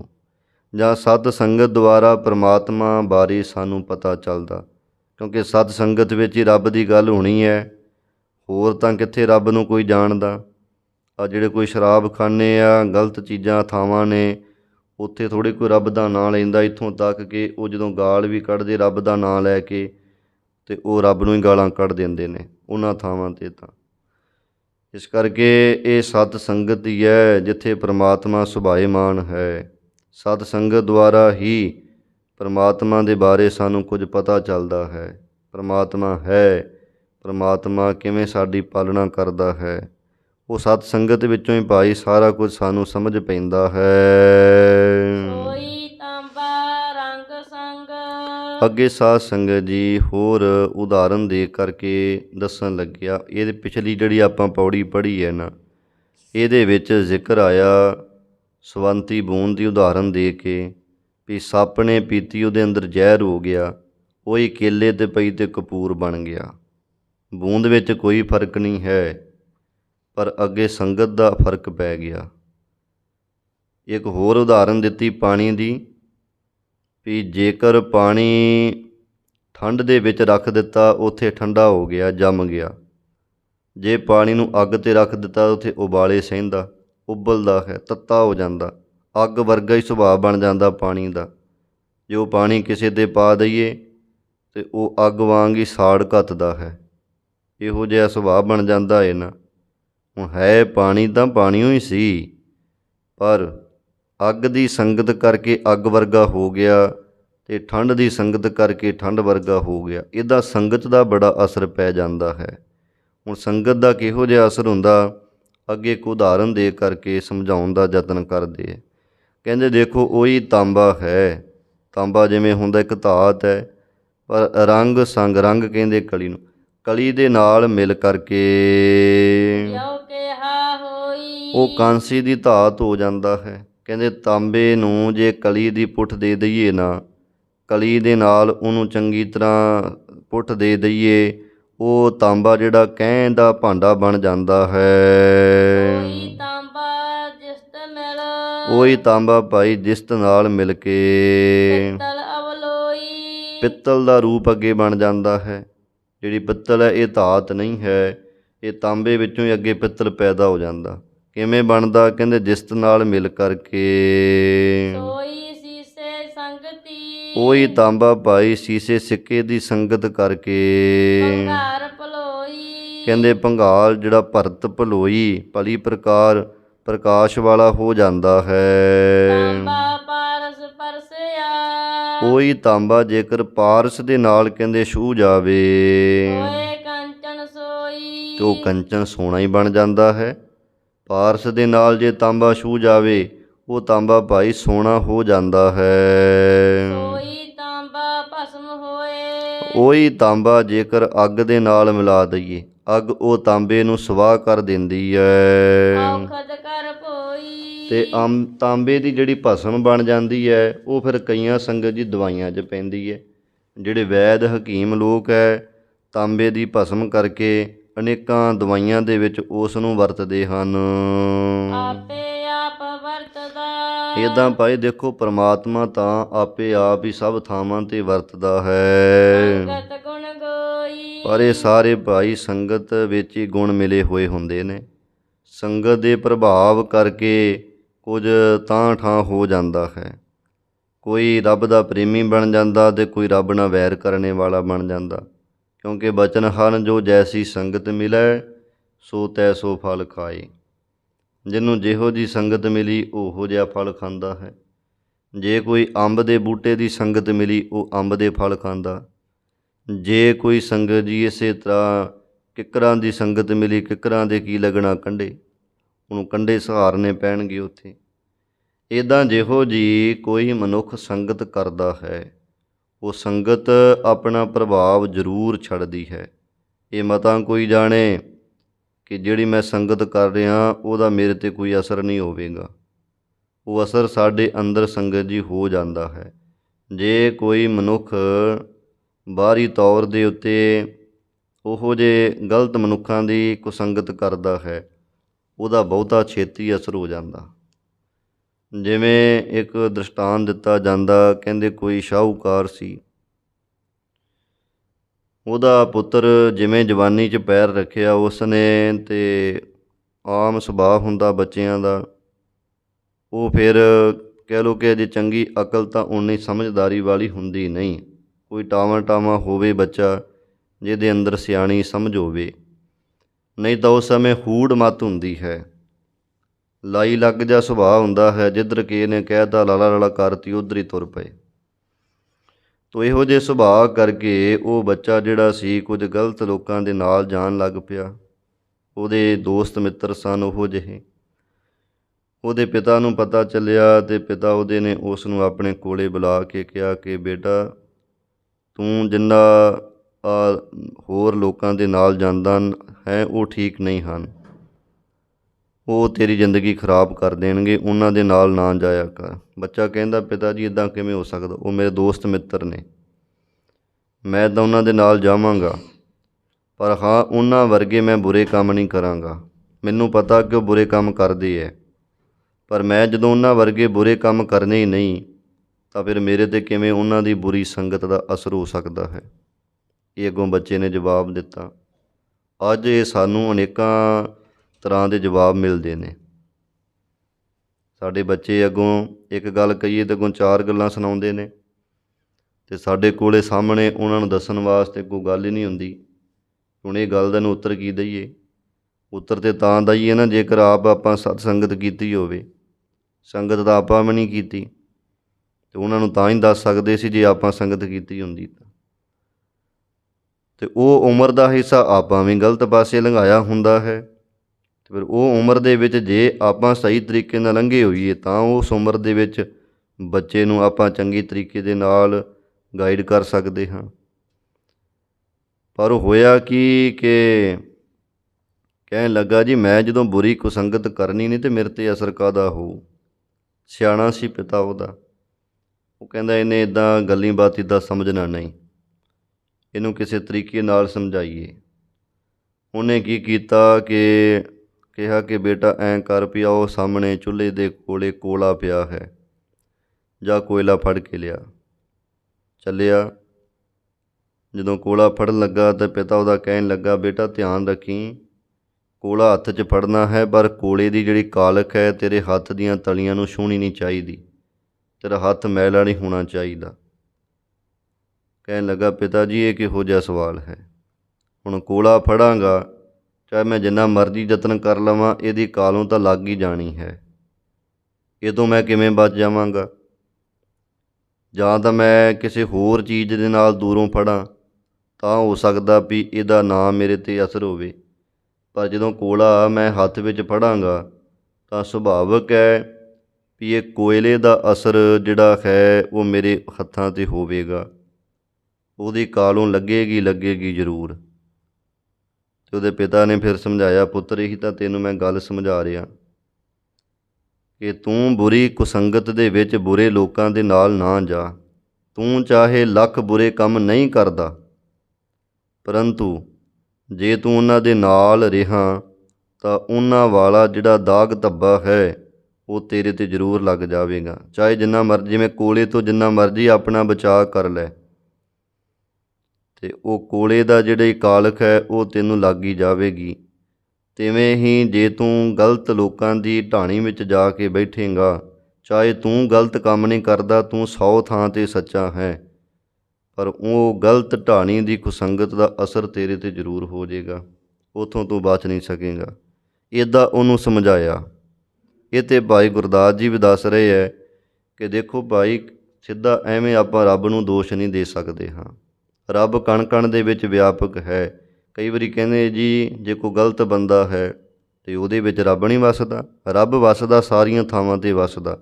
ਭਾਈ ਗੁਰਦਾਸ ਜੀ ਕਹਿੰਦੇ ਮੈਂ ਇੱਥੋਂ ਮੁਨਕਰ ਨਹੀਂ ਹੋ ਰਿਹਾ ਹਾਂ, ਪਰ ਹੁਣ ਅਸਰ ਕਿਸ ਚੀਜ਼ ਦਾ ਹੋਇਆ?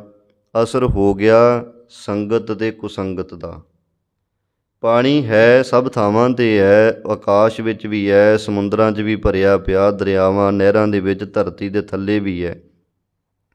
ਧਰਤੀ ਪੈਰਾਂ ਹੇਠ ਹੈ, ਧਰਤੀ ਹੇਠ ਵਸੰਦਾ ਪਾਣੀ, ਧਰਤੀ ਦੇ ਹੇਠਾਂ ਵੀ ਪਾਣੀ ਵਸ ਰਿਹਾ ਹੈ। ਪਰ ਉਹ ਜਿਹੜਾ ਪਾਣੀ ਹੈ, ਜਿਹੋ ਜਿਹੀ ਉਹਨੂੰ ਸੰਗਤ ਮਿਲਦੀ ਪਈ ਹੈ, ਪਾਣੀ 'ਤੇ ਉਹੋ ਜਿਹਾ ਅਸਰ ਹੋ ਰਿਹਾ ਹੈ। ਜੇ ਪਾਣੀ ਸੰਗਤ ਜੀ ਹਿਮਾਲਿਆ ਦੀਆਂ ਚੋਟੀਆਂ ਵਿੱਚ ਹੈ, ਉੱਥੇ ਬਰਫ਼ ਬਣਿਆ ਪਿਆ ਹੈ, ਅਤੇ ਜੇ ਉਹੀ ਪਾਣੀ ਇੱਥੇ ਆਪਾਂ ਚੁੱਲ੍ਹੇ 'ਤੇ ਰੱਖ ਦਿੱਤਾ ਹੈ, ਉਹ ਅੱਗ ਵਰਗਾ ਬਣ ਜਾਂਦਾ ਹੈ। ਪਾਣੀ ਤਾਂ ਪਾਣੀ ਓ ਹੈ, ਪਰ ਉਹ ਸੰਗਤ ਦੇ ਵਿੱਚ ਤਬਦੀਲੀ ਆ ਗਈ ਅਤੇ ਉਹਦੇ ਕਰਕੇ ਉਹਦਾ ਸੁਭਾਅ ਬਦਲ ਗਿਆ ਪਾਣੀ ਦਾ। ਤਿਵੇਂ ਹੀ ਪਰਮਾਤਮਾ ਤਾਂ ਸਭ ਥਾਵਾਂ 'ਤੇ ਸਾਰਿਆਂ ਵਿੱਚ ਹੈ, ਪਰੰਤੂ ਮਨੁੱਖ ਨੂੰ ਜਿਹੋ ਜਿਹੀ ਕੋਈ ਸੰਗਤ ਪ੍ਰਾਪਤ ਹੋਈ, ਉਹੋ ਜਿਹਾ ਹੀ ਭਾਈ ਉਹਦਾ ਸੁਭਾਅ ਬਣ ਜਾਂਦਾ ਹੈ। ਮਨੁੱਖ ਦੀ ਗੱਲ ਤਾਂ ਦੂਰ ਦੀ ਹੈ, ਆ ਪਸ਼ੂ ਪੰਛੀ ਆਦਿ ਇਹਨਾਂ 'ਤੇ ਬੜਾ ਅਸਰ ਹੋ ਜਾਂਦਾ। ਸਾਡੇ ਘਰਾਂ 'ਚ ਆਪਾਂ ਬੰਨੇ ਹੋਏ ਹੈ, ਚਾਹੇ ਕੁੱਤਾ ਹੈ, ਚਾਹੇ ਮੱਝ ਗਾਵਾਂ ਹੈ, ਤਾਂ ਜੰਗਲੀ ਸੀ ਨਾ ਇਹ ਸਾਰੇ, ਪਰ ਮਨੁੱਖਾਂ ਦੀ ਸੰਗਤ ਕਰਨ ਕਰਕੇ ਇਹਨਾਂ ਦੇ ਸੁਭਾਅ ਜਿਹੜੇ ਹੈ ਜੰਗਲ ਵਾਲੇ ਪਸ਼ੂਆਂ ਨਾਲੋਂ ਬੜੇ ਬਦਲ ਚੁੱਕੇ ਹਨ। ਉੱਦਾਂ ਦੇ ਸੁਭਾਅ ਨਹੀਂ ਹਨ ਇਹਨਾਂ ਦੇ।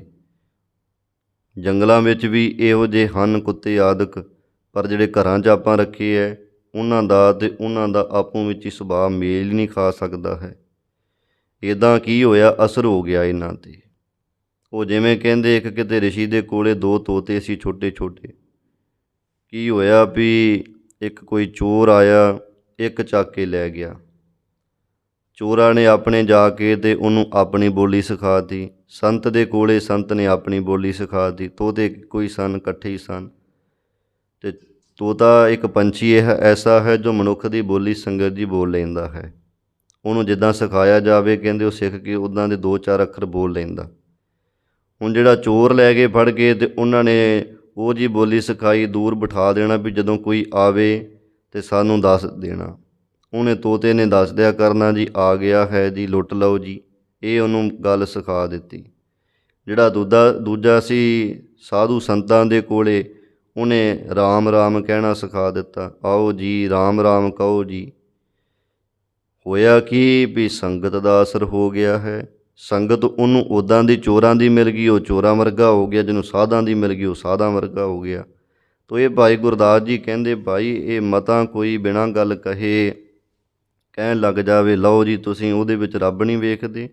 ਗੁਰਬਾਣੀ ਕਹਿੰਦੀ ਹੈ ਘਟ ਘਟ ਮੈਂ ਹਰ ਜੂ ਵਸੈ, ਕਣ ਕਣ ਵਿੱਚ ਵਿਆਪਕ ਹੈ ਪ੍ਰਮਾਤਮਾ। ਜੇ ਕਣ ਕਣ ਵਿੱਚ ਹੈ ਤਾਂ ਜਿਹੜਾ ਬੰਦਾ ਪਾਪ ਕਰਦਾ ਉਹਦੇ ਵਿੱਚ ਵੀ ਤਾਂ ਰੱਬ ਹੈ। ਅਤੇ ਫਿਰ ਉਹਨੂੰ ਤੁਸੀਂ ਕਿਵੇਂ ਗਲਤ ਕਹਿੰਦੇ ਹੋ? ਉਹਨੂੰ ਇੱਦਾਂ ਨਹੀਂ ਗਲਤ ਕਿਹਾ ਜਾਂਦਾ ਹੈ।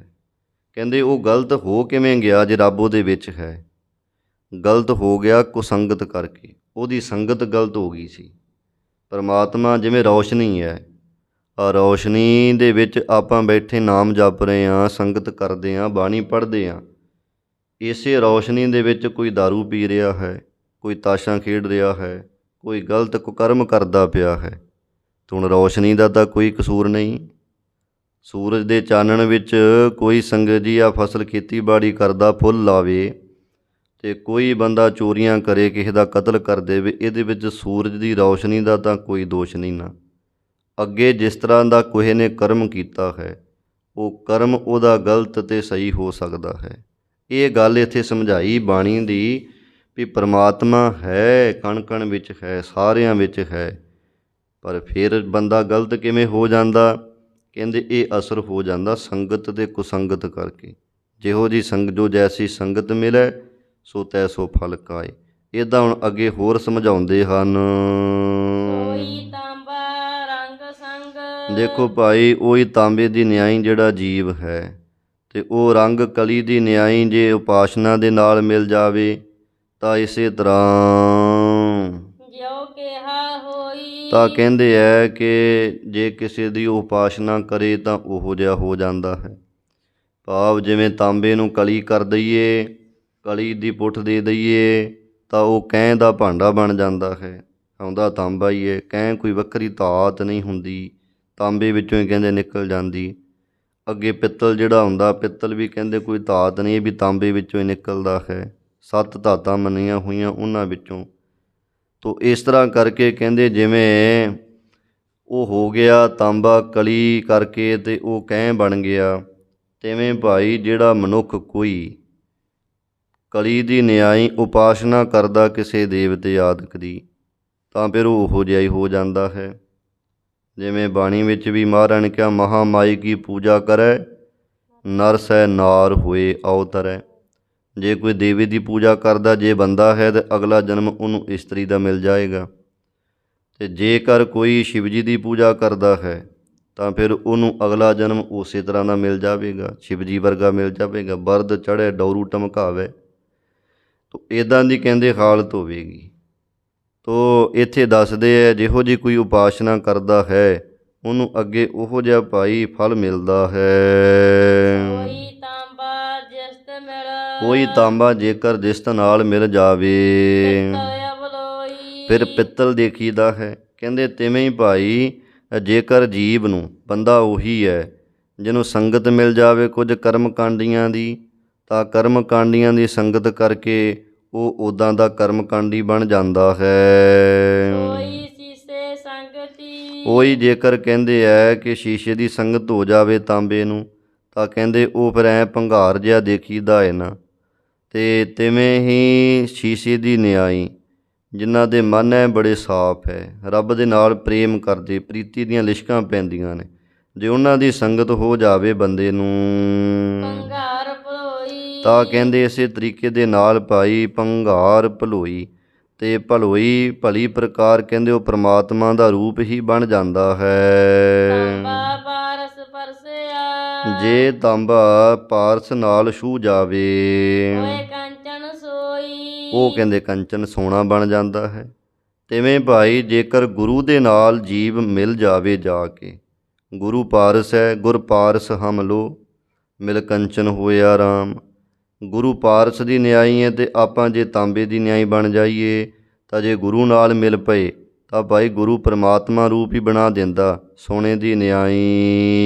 ਸੋਈ ਤਾਂਬਾ ਭਸਮ ਹੋਏ। ਕੋਈ ਤਾਂਬਾ ਜੇ ਭਸਮ ਹੋ ਜਾਵੇ ਤਾਂ ਅਨੇਕਾਂ ਦਵਾਈਆਂ ਬਣ ਜਾਂਦਾ ਹੈ ਨਾ, ਦਵਾਈਆਂ ਵਿੱਚ ਪੈਕ ਕਰਕੇ, ਕਿਉਂਕਿ ਤਾਂਬਾ ਠੰਡਾ ਮੰਨਿਆ, ਇਹਦੀ ਜਿਹੜੀ ਤਸੀਰ ਹੈ ਠੰਡਕ ਦੇਣ ਵਾਲੀ ਮੰਨੀ ਹੋਈ ਹੈ। ਅਤੇ ਜਿਹਦੇ ਅੰਦਰ ਬਹੁਤੀ ਗਰਮੀ ਵਧੀ ਹੋਵੇ ਤਾਂ ਵੈਦ ਹਕੀਮ ਫਿਰ ਉਹਦੀਆਂ ਦਵਾਈਆਂ ਦੇ ਨਾਲ ਇਹ ਤਾਂਬੇ ਦੀ ਭਸਮ, ਤਾਮਰ ਭਸਮ ਇਹਨੂੰ ਕਹਿੰਦੇ, ਉਹ ਮਿਲਾ ਕੇ ਦਿੰਦੇ ਨੇ। ਉਹ ਫਿਰ ਅੰਦਰੋਂ ਗਰਮੀ ਨਿਕਲਦੀ, ਅੰਦਰ ਠੰਡਕ ਪੈਦਾ ਹੋ ਜਾਂਦੀ ਹੈ। ਕਹਿੰਦੇ ਵੇਖੋ ਤਾਂਬਾ ਹੈ ਉਹੀ ਹੈ, ਪਰ ਵੈਦਾਂ ਹਕੀਮਾਂ ਕੋਲੇ ਆ ਕੇ ਇੱਕ ਦਵਾਈ ਬਣ ਗਿਆ ਹੈ। ਤੋ ਐਵੇਂ ਹੀ ਭਾਈ ਤਾਂਬੇ ਦੀ ਨਿਆਈ ਜਿਹੜਾ ਜੀਵ ਹੈ, ਅਤੇ ਜਦੋਂ ਆਪਾਂ ਹੰਕਾਰ ਮੇਟ ਕੇ ਅਤੇ ਆਪਣੇ ਆਪ ਨੂੰ ਸਵਾਹ ਹੀ ਬਣਾ ਲਵੇ, ਗੁਰੂ ਦੇ ਦਰ ਦੇ ਉੱਤੇ ਭਸਮ ਹੀ ਹੋ ਜਾਵੇ, ਇਹ ਆਖੇ ਕਬੀਰ ਮੇਰਾ ਮੁਝ ਮੈਂ ਕਿਛ ਨਹੀਂ, ਜੋ ਕਿਛ ਹੈ ਸੋ ਤੇਰਾ, ਤੇਰਾ ਤੁਝ ਕੋ ਸੌਂਪ ਦੇ, ਕਿਆ ਲਾਗੈ ਮੇਰਾ। ਜਦੋਂ ਐਸੀ ਅੰਦਰ ਅਵਸਥਾ ਆ ਗਈ ਵੀ ਮੈਂ ਨਾਹੀਂ ਹਉ ਕਿਛ ਨਹੀਂ, ਕਿਛ ਆਹੇ ਨਾ ਮੋਰਾ, ਅਵਸਰ ਲੱਜਾ ਰਾਖ ਲਿਹੋ ਸਦਨਾ ਜਨ ਤੋਰਾ। ਜਦੋਂ ਇੱਦਾਂ ਦੀ ਅੰਦਰ ਕਹਿੰਦੇ ਅਵਸਥਾ ਬਣ ਗਈ ਔਖਦ ਕਰ ਪੋਈ। ਅਤੇ ਫਿਰ ਭਾਈ ਔਖਦ ਨਾਮ ਦਵਾਈ ਦਾ, ਫਿਰ ਨਾਮ ਦੀ ਦਵਾਈ ਅੰਦਰ ਪੈਦਾ ਹੋ ਜਾਂਦੀ, ਜਿਹਦੇ ਕਰਕੇ ਹਉਮੈ ਆਦਿਕ ਦੇ ਜਿਹੜੇ ਰੋਗ ਹੈ ਉਹ ਨਾਸ਼ ਹੋ ਜਾਂਦੇ ਹਨ। ਆਪੇ ਆਪ ਵਰਤਦਾ। ਗੱਲ ਕੀ ਪ੍ਰਮਾਤਮਾ ਤਾਂ ਆਪੇ ਆਪ ਹੀ ਸਭ ਥਾਵਾਂ 'ਤੇ ਵਰਤ ਰਿਹਾ ਹੈ। ਸੰਗਤ ਗੁਣ ਗੋਈ। ਬਸ ਭਾਈ ਸੰਗਤ ਦਾ ਹੀ ਗੁਣ ਮਿਲਿਆ ਜਾਂਦਾ ਹੈ, ਵੀ ਜਿਹੋ ਜਿਹੀ ਸੰਗਤ ਹੋ ਗਈ ਹੈ ਉਹੋ ਜਿਹਾ ਜੀਵ ਦੇ ਉੱਤੇ ਅਸਰ ਹੋ ਜਾਂਦਾ। ਪ੍ਰਮਾਤਮਾ ਸਭ ਥਾਵਾਂ 'ਤੇ ਹੈ, ਉੱਚੀਆਂ ਨੀਵੀਆਂ, ਅਤੇ ਚਾਹੇ ਕੋਈ ਅਮੀਰ ਹੈ, ਚਾਹੇ ਕੋਈ ਗਰੀਬ ਹੈ, ਚਾਹੇ ਕੋਈ ਸੰਗਤ ਜੀ ਪਾਪੀ ਹੈ, ਚਾਹੇ ਕੋਈ ਪੁੰਨੀ ਹੈ, ਇਹ ਸਾਰੀਆਂ ਥਾਵਾਂ 'ਤੇ ਪ੍ਰਮਾਤਮਾ ਹੈ। ਪਰ ਉਹ ਪਾਪੀ ਕਿਵੇਂ ਬਣ ਗਿਆ ਜਦੋਂ ਰੱਬ ਸਾਰੀਆਂ ਥਾਵਾਂ 'ਤੇ ਹੈ? ਉਹਦੇ ਹਿਰਦੇ 'ਚ ਵੀ ਰੱਬ ਹੈ। ਜੇ ਪਾਪੀ ਦੇ ਤਾਂ ਉਹ ਫਿਰ ਪਾਪ ਕਿਉਂ ਕਰਨ ਲੱਗ ਪਿਆ? ਕਿਉਂਕਿ ਉਹਦੀ ਸੰਗਤ ਹੀ ਪਾਪੀਆਂ ਬੰਦਿਆਂ ਦੀ ਹੋ ਗਈ ਸੀ। ਬਸ ਸੰਗਤ ਦਾ ਕਹਿੰਦੇ ਭਾਈ ਗੁਰਦਾਸ ਸਾਹਿਬ ਜੀ ਕਿ ਬਹੁਤ ਵੱਡਾ ਭਾਈ ਅਸਰ ਹੋਇਆ ਕਰਦਾ। ਗੁਰਬਾਣੀ 'ਚ ਤਾਂ ਇਹ ਲਿਖਿਆ, ਮਹਾਰਾਜ ਕਹਿੰਦੇ ਹੈ ਕਿ ਸੰਗਤ ਕਾ ਗੁਣ ਬਹੁਤ ਅਧਿਕਾਈ, ਸੰਗਤ ਦਾ ਗੁਣ ਬਹੁਤ ਵੱਡਾ ਹੋਇਆ ਕਰਦਾ ਹੈ। ਜੋ ਜਿਹੋ ਜਿਹੀ ਜਿਸ ਨੂੰ ਸੰਗਤ ਮਿਲ ਜਾਂਦੀ ਹੈ, ਉਹ ਸੰਗਤ ਦਾ ਬਹੁਤਾ ਛੇਤੀ ਕਹਿੰਦੇ ਅਸਰ ਪ੍ਰਭਾਵ ਉਹਦੇ 'ਤੇ ਹੋ ਜਾਂਦਾ ਹੈ। ਮਾੜੀ ਸੰਗਤ ਦਾ ਪ੍ਰਭਾਵ ਬਹੁਤੀ ਜਲਦੀ ਪੈਂਦਾ ਹੈ, ਚੰਗੀ ਸੰਗਤ ਦਾ ਪ੍ਰਭਾਵ ਥੋੜ੍ਹਾ ਹੌਲੀ ਹੌਲੀ ਪੈਂਦਾ। ਕਿਉਂਕਿ ਸਾਡੇ ਅੰਦਰ ਜਿਹੜੇ ਸੁਭਾਅ ਨੇ ਉਹ ਬੜੇ ਮਾੜੇ ਨੇ, ਅਤੇ ਮਾੜੀ ਸੰਗਤ ਕਰਕੇ ਉਹ ਸੁਭਾਅ ਨੂੰ ਬੜੀ ਛੇਤੀ ਉੱਧਰ ਰਾਹ ਮਿਲ ਗਿਆ। ਅਤੇ ਚੰਗੀ ਸੰਗਤ ਆਉਣ ਲੱਗੇ ਜਿਹੜੇ ਮਾੜੇ ਸੁਭਾਅ ਨੇ ਉਹ ਫਿਰ ਪਹਿਲਾਂ ਦੂਰ ਕਰਨੇ ਪੈਂਦੇ, ਅਤੇ ਉਹਨਾਂ ਨੂੰ ਦੂਰ ਹੋਣ ਲੱਗਿਆਂ ਥੋੜ੍ਹਾ ਥੋੜ੍ਹਾ ਫਿਰ ਸਮਾਂ ਲੱਗਦਾ ਜਾਂਦਾ। ਤਾਂ ਕਰਕੇ ਚੰਗੀ ਸੰਗਤ ਦਾ ਅਸਰ ਥੋੜ੍ਹਾ ਜਿਹਾ ਦੂਰ ਕਹਿ ਲਓ ਕਿ ਦੇਰੀ ਨਾਲ ਹੁੰਦਾ ਹੈ, ਮਾੜੀ ਸੰਗਤ ਦਾ ਅਸਰ ਉਸੇ ਸਮੇਂ ਹੀ ਹੋ ਜਾਂਦਾ ਹੈ। ਇਹ ਸੰਗਤ ਕਰਕੇ ਭਾਈ ਅੱਗੇ ਤਬਦੀਲੀ ਆ ਜਾਂਦੀ ਹੈ, ਪਰ ਪਰਮਾਤਮਾ ਤਾਂ ਸਭ ਥਾਵਾਂ ਦੇ ਉੱਤੇ ਮਿਲ ਰਿਹਾ ਹੈ। ਉਹ ਪਰਮਾਤਮਾ ਕਿਸੇ ਦੇ ਨਾਲ ਕੋਈ ਵਾਦ ਘਾਟ ਨਹੀਂ ਕਰਦਾ ਹੈ। ਜਿੱਦਾਂ ਉਹ ਗੁਰਮੁਖ ਦੇ ਹਿਰਦੇ ਵਿੱਚ ਹੈ, ਓਨਾ ਹੀ ਮਨਮੁਖਾਂ ਦੇ ਹਿਰਦੇ ਵਿੱਚ ਵੀ ਹੈ। ਪਰ ਮਨਮੁਖ ਆਪਣੀ ਕੁਸੰਗਤ ਕਰਕੇ ਮਨਮੁਖ ਬਣ ਗਿਆ ਹੈ, ਗੁਰਮੁਖ ਗੁਰੂ ਦੀ ਸੰਗਤ ਕਰਕੇ ਤੇ ਗੁਰਮੁਖ ਬਣ ਗਿਆ ਹੈ। ਗੁਰਮੁਖ ਲਾਹਾ ਲੈ ਜਾਂਦੇ ਹੈ, ਮਨਮੁਖ ਆਪਣਾ ਮੂਲ ਵੀ ਗਵਾ ਲੈਂਦੇ ਹਨ। ਇਹ ਫਿਰ ਆਪਣੇ ਪੈਰਾਂ 'ਤੇ, ਜਿਵੇਂ ਕਹਿੰਦੇ ਮਹਾਰਾਜ, ਪਾਏ ਕੁਹਾੜਾ ਮਾਰਿਆ ਗਾਫਿਲ ਆਪਣੇ ਹਾਥ, ਆਪਣੇ ਹੱਥੀਂ ਆਪਣੇ ਪੈਰਾਂ 'ਤੇ ਕੁਹਾੜਾ ਮਾਰ ਲੈਂਦਾ ਹੈ। ਰੱਬ ਵੱਲੋਂ ਕਿਸੇ ਦੇ ਨਾਲ ਭਾਈ ਕੋਈ ਕੁਨਿਆਂ ਨਹੀਂ ਕੀਤਾ ਜਾਂਦਾ, ਰੱਬ ਸਾਰਿਆਂ ਨਾਲ ਨਿਆਂ ਕਰਦਾ, ਇਨਸਾਫ ਹੀ ਕਰਦਾ ਹੈ। ਇਹ ਬੰਦਾ ਹੀ ਆਪਣੇ ਆਪ ਦੇ ਨਾਲ ਸੰਗਤ ਦੀ ਅਣਿਆਂ ਕਰ ਬੈਠਦਾ ਹੈ, ਪਰ ਦੋਸ਼ ਰੱਬ 'ਤੇ ਲਾ ਦਿੰਦਾ ਕਿ ਨਹੀਂ ਜੀ ਰੱਬ ਨੇ ਆਹ ਕੀਤਾ, ਰੱਬ ਨੇ ਐਂ ਕਰ ਦਿੱਤਾ, ਰੱਬ ਸਾਡੇ ਕੋਲੋਂ ਆਹ ਲੈ ਗਿਆ। ਪਰ ਬੰਦਾ ਆਪ ਨਹੀਂ ਸਮਝਦਾ ਕਿ ਮੈਂ ਕੀ ਕੁਝ ਕੀਤਾ ਸੀ, ਵੀ ਮੈਂ ਆਹ ਕੀਤਾ ਕਿ ਉਹਦੇ ਕਰਕੇ ਆਹ ਕੁਝ ਹੋਇਆ ਹੈ। ਕਿਹੜਾ ਮਾਂ ਬਾਪ ਜਿਹੜਾ ਆਪਣੇ ਪੁੱਤਰ ਨੂੰ ਸੰਗਤ ਜੀ ਆਖੇਗਾ ਕਿ ਤੂੰ ਦੁਖੀ ਹੋ ਕੇ ਰਹਿ? ਆਪਾਂ ਆਪਣੇ ਬੱਚਿਆਂ ਦਾ ਥੋੜ੍ਹਾ ਜਿੰਨਾ ਵੀ ਦੁੱਖ ਦੇਖ ਕੇ ਸਹਾਰਦੇ ਨਹੀਂ ਆ, ਉਸੇ ਵੇਲੇ ਲੈ ਕੇ ਭੱਜਦੇ ਆ ਡਾਕਟਰਾਂ ਕੋਲ ਇਲਾਜ ਕਰਾਉਂਦੇ ਆ, ਵੱਡੇ ਤੋਂ ਵੱਡਾ ਇਲਾਜ ਕਰਾਉਣ ਦਾ ਯਤਨ ਕਰਦੇ। ਨਹੀਂ ਪਹੁੰਚ ਹੈ ਤਾਂ ਵੀ ਸੰਗਤ ਜੀ ਬੱਚਿਆਂ ਵਾਸਤੇ ਬੰਦਾ ਕੀ ਨਹੀਂ ਕਰਦਾ ਹੈ, ਆਪਣਾ ਆਪ ਵੇਚਣ ਤੱਕ ਵੀ ਚਲਿਆ ਜਾਂਦਾ ਹੈ। ਤੋ ਪਰਮਾਤਮਾ ਦਾ ਹੀ ਪੁੱਤਰ ਹੈ ਨਾ ਸੰਸਾਰ ਸਾਰਾ, ਅਤੇ ਫਿਰ ਪਰਮਾਤਮਾ ਕਿਉਂ ਸੰਸਾਰ ਨੂੰ ਦੁਖੀ ਕਰੇ, ਕਿਉਂ ਦੁੱਖ ਦੇਵੇ? ਅਤੇ ਫਿਰ ਸੰਸਾਰ ਦੁਖੀ ਸਾਰਾ ਹੀ ਹੈ। ਨਾਨਕ ਦੁਖੀਆ ਸਭ ਸੰਸਾਰ, ਆ ਸਾਰਾ ਸੰਸਾਰ ਹੀ ਦੁਖੀਆ ਹੈ। ਇਹਦਾ ਕਾਰਨ ਕੀ ਹੈ? ਰੱਬ ਵੱਲੋਂ ਨਹੀਂ ਦੁਖੀ ਕੀਤਾ ਗਿਆ ਭਾਈ, ਇਹ ਮਨੁੱਖ ਨੇ ਸੰਗਤ ਉਹੋ ਜਿਹੀ ਲੈ ਲਈ, ਜੇ ਸੰਗਤ ਕਰਕੇ ਇਹ ਦੁਖੀ ਹੋ ਰਿਹਾ ਹੈ, ਰਾਤ ਦਿਨ ਦੁਖੀ ਹੋਈ ਜਾਂਦਾ ਹੈ। ਅਤੇ ਜੇ ਸੰਗਤ ਚੰਗੀ ਫੜ ਲਵੇ, ਜਿਵੇਂ ਰਾਹ ਕਹਿ ਲਓ ਕਿ ਸੰਗਤ ਜੀ ਇੱਕ ਤਾਂ ਜਾਂਦਾ ਸਿੱਧਾ ਚੌੜਾ ਪੱਧਰਾ, ਇੱਕ ਹੈ ਸੰਗਤ ਜੀ ਕਹਿ ਲਓ ਪੱਗ ਡੰਡੀਆਂ ਉੱਚੀਆਂ ਨੀਵੀਆਂ। ਅਤੇ ਹੁਣ ਰਾਹ ਦੋ ਜਾ ਰਹੇ ਨੇ, ਅਤੇ ਹੁਣ ਬੰਦੇ ਨੇ ਇਹ ਫੈਸਲਾ ਕਰਨਾ ਨਾ, ਮਨੁੱਖ ਨੂੰ ਇੰਨੀ ਕੁ ਰੱਬ ਨੇ ਸੁਤੰਤਰਤਾ ਦਿੱਤੀ ਹੈ ਕਿ ਤੂੰ ਆਪਣਾ ਰਾਹ ਆਪੇ ਚੁਣ ਸਕਦਾ ਹੈ। ਅਤੇ ਜੇ ਉਹਨੂੰ ਪੱਧਰਾ ਅਤੇ ਐਂ ਵਧੀਆ ਸਿੱਧਾ ਰਾਹ ਚੁਣੇ ਤਾਂ ਉਹਦੇ 'ਤੇ ਬੜੇ ਸੁੱਖ ਅਤੇ ਆਰਾਮ ਨਾਲ ਜਾਵੇਗਾ। ਜੇ ਪੱਗ ਡੰਡੀਆਂ ਦਾ ਰਾਹ ਚੁਣ ਲਿਆ, ਕੋਈ ਉੱਚਾ ਕਿਤੇ ਨੀਵਾਂ, ਕਿਤੇ ਪੱਗ ਡੰਡੀ ਹੈ ਹੀ ਨਹੀਂ, ਟੁੱਟੀ ਹੋਈ ਹੈ, ਉੱਧਰ ਦੀ ਫਿਰ ਜਾਣਾ ਬੜਾ ਔਖਾ ਹੋ ਜਾਏਗਾ। ਬਈ ਇਸ ਕਰਕੇ ਮਨੁੱਖ ਦਾ ਇਹ ਹਾਲ ਹੈ। ਰੱਬ ਵੱਲੋਂ ਕਿਸੇ ਦੇ ਨਾਲ ਨਹੀਂ ਅਨਿਆਂ ਕੀਤਾ ਜਾਂਦਾ, ਉਹ ਸਾਰਿਆਂ ਨਾਲ ਹੀ ਫੈਸਲਾ ਨਿਆਂ ਹੀ ਕਰਦਾ ਹੈ, ਸਾਰਿਆਂ ਨੂੰ ਸੁੱਖ ਹੀ ਦੇਣਾ ਕਰਦਾ ਹੈ। ਦੁੱਖ ਬੰਦਾ ਆਪ ਭਾਈ ਇੱਦਾਂ ਕਮਾ ਲੈਂਦਾ ਹੈ। ਤੋ ਇੱਥੇ 6 ਪੌੜੀਆਂ ਦੂਸਰੀ ਵਾਰ ਦੀਆਂ ਹੋਰ ਗਈਆਂ ਨੇ। ਅਨੇਕਾਂ ਦ੍ਰਿਸ਼ਟਾਂਤ ਉਦਾਹਰਨਾਂ ਦੇ ਕੇ ਭਾਈ ਗੁਰਦਾਸ ਸਾਹਿਬ ਜੀ ਉਹਨਾਂ ਗੱਲਾਂ ਨੂੰ, ਗੁਰਬਾਣੀ ਦੇ ਗੂੜ੍ਹ ਸਿਧਾਂਤ ਨੂੰ ਸਮਝਾਉਣ ਦਾ ਯਤਨ ਕਰ ਰਹੇ ਹਨ। ਇੱਥੇ ਸਮਾਪਤੀ ਹੈ। ਭੁੱਲਾਂ ਚੁੱਕਾਂ ਦੀ ਖਿਮਾ। ਸੋਈ ਤਾਂਬਾ ਭਸਮ ਹੋਏ, ਔਖਦ ਕਰ ਭੋਈ, ਆਪੇ ਆਪ ਵਰਤਦਾ ਸੰਗਤ ਗੁਣ ਗੋਈ। ਵਾਹਿਗੁਰੂ ਜੀ ਕਾ ਖਾਲਸਾ, ਵਾਹਿਗੁਰੂ ਜੀ ਕੀ ਫਤਿਹ।